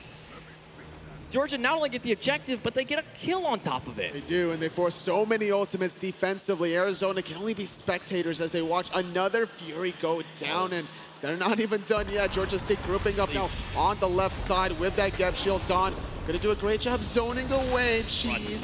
I don't know if they could go for the tier 2 tower here, J-Mac.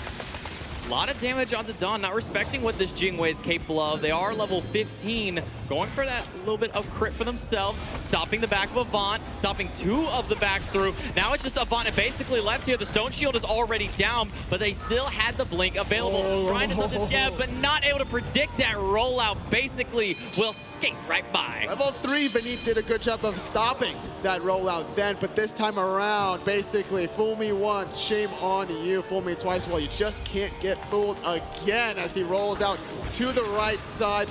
No last breath available for Vinny then, so they couldn't find that additional turnaround kill. The reading rainbow can only go on for so long, and unfortunately for that one, unable to read the book. Coming through here, so basically making it out. Pyromancer falling. One more time for Georgia State. 4 big objectives completed by the hometown heroes. Good. Cobra's Kiss from Vinny will keep this Arthur from diving for the moment. And a group up here in mid by Georgia State. They're wanting to see this tier 1. They're just going to need to give this one up. No reason to fight it. It's only at 10% health. Yeah, that's going to go down for free. 500 gold now. Additional income for Georgia State, stacking up all sources of revenue, grabbing their buffs to reset a little bit. They're not anticipating Arizona to get anything on the map. With the Fury down for 3 minutes, Pyromancer could be potentially looked at, as that was secured as well. So we're not going to see that up for another 4 minutes time, as Georgia State has complete map control. It's been a little quiet from CMT this game. Much like last game, he had a quick, big, bursty early game. His mid game went rather silent, and we're seeing it again on this Thanatos. He does have the safe haven of late game, having, if he gets to level 20, having that 40% health execute threshold. But so far, CMT has not been able to make much headway in this mid game. Well, he's got some cooldown reduction now and penetration with that Jotun's Wrath and Void Shield Aura combo, but who's going to be the target realistically, especially with a Gap Shield? And speaking of risky, This is a very risky play through here, but it's only 2 players on Arizona here to come for this. CMT and Flowzart on the back end. Vanitas making the rotation. Fire Giants at a third. Someone's got to go in if they want to stop them. They're just holding the DPS. The fire comes through from the Merlin. The execute in. Arizona's going to steal it. CMT with Offering Death is going to be enough. But what will they get on the back end of it? Excalibur's Wrath out of the Dawn. He's going to be able to do some damage to Unscathed, but Unscathed is healing it all back up. Looking for a little bit more under that tier 2 tower. A great pull. Forces out the Aegis. There goes the Blink. And there goes Dawn getting another kill. And basically will fall to Flowzart, but it's a 3-for-1 trade. They steal the objective, but on that left side the whole time, Arizona split pushes and they get both tier 1 and the tier 2 tower. But this is a great trade for Georgia State because they're not done with that tier 2 tower. They want the Phoenix, but no, they actually don't have a minion wave to guarantee it. So instead, playing it safe, recognizing that she's did back, using that Jingwei passive to try to chase somebody out in a very risky play out of Georgia State to force that Fire Giant 18 minutes into the game. And when you're getting chipped down by just a PvE mechanic, now you got to worry about all these executes coming through. That hovering death wasn't used to get a kill. It was used to steal the objective. And Hovering Death doesn't have the highest of base damage either. It's a fairly lower damaging ability. It's mostly for that threshold. You can see at only rank 3, it only does 160 plus 80%. That's not a lot. It's mostly that execute threshold you want for it, but steals that objective away. Zul'God just not quite enough in that fire stance to drop it down fast enough. Yeah, and the execute doesn't apply to PvE the same way old school Hand of the Gods used to apply. That would make Thanatos and all the other execute gods probably top tier at this point. Aside from maybe Alquan, because his is only on gods. You can't use it on the objectives. That'd be silly if you could do that. But CMT barely scrapes by. He's able to make it out. And everyone else on Arizona on retreat to their tier 2 tower. 5,000 gold and 6 kills separate this Georgia and Arizona teams.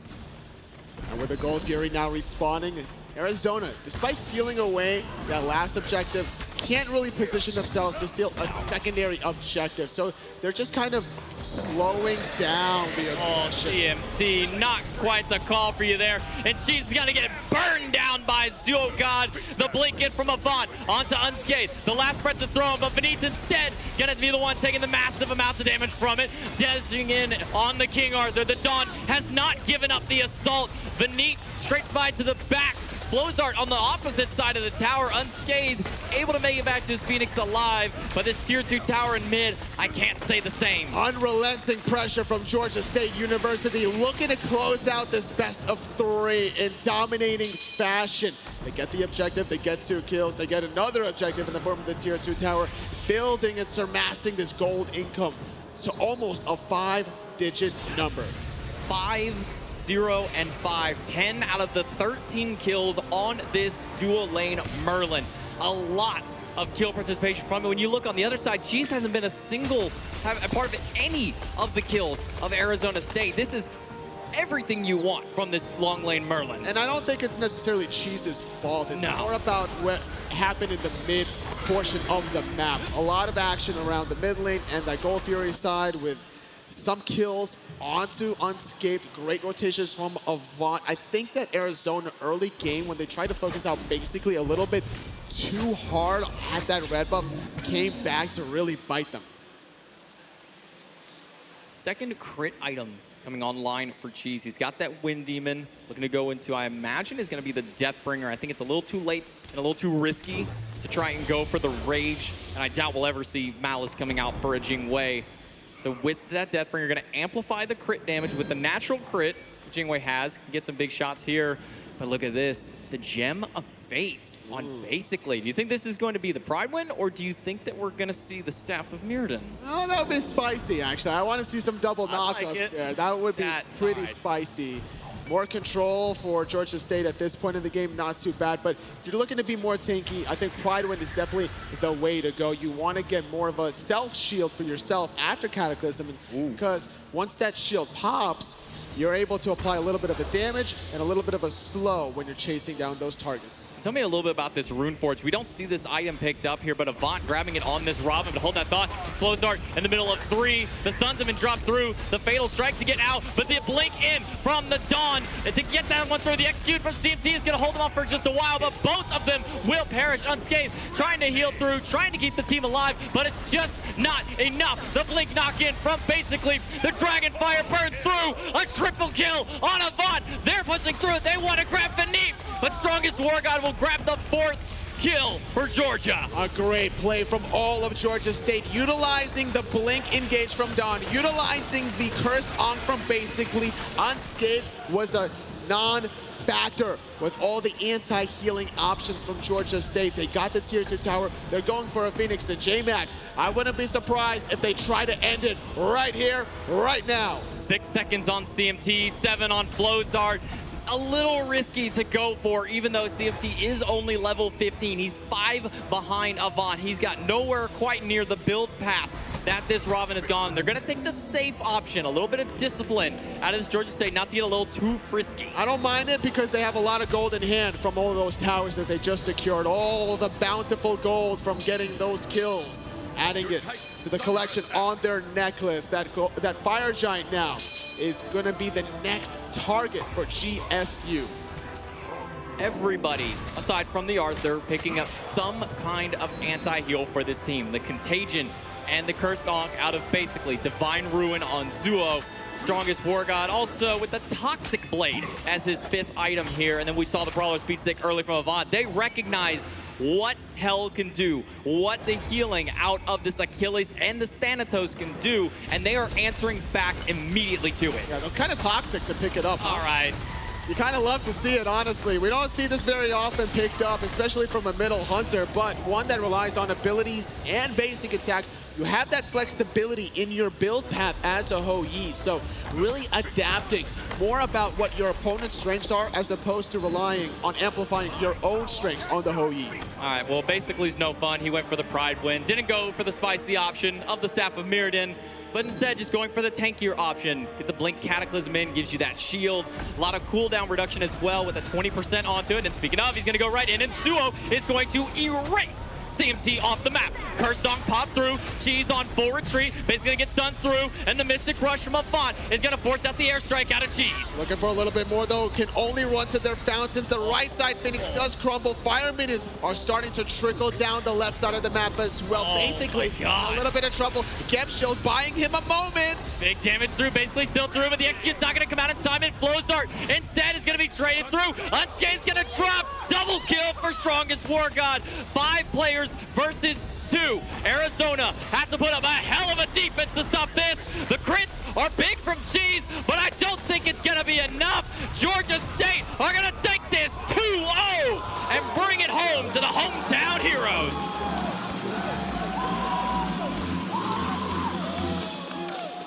J-Mac, they made it look easy, but there was nothing easy to get to this big stage. Georgia State adapted very well to this hell from Unscathed, the Cursed Ankh from basically going for the Contagion as well. I love the idea behind some of the rotations here coming from Avant on the Robin that had a great showing here today.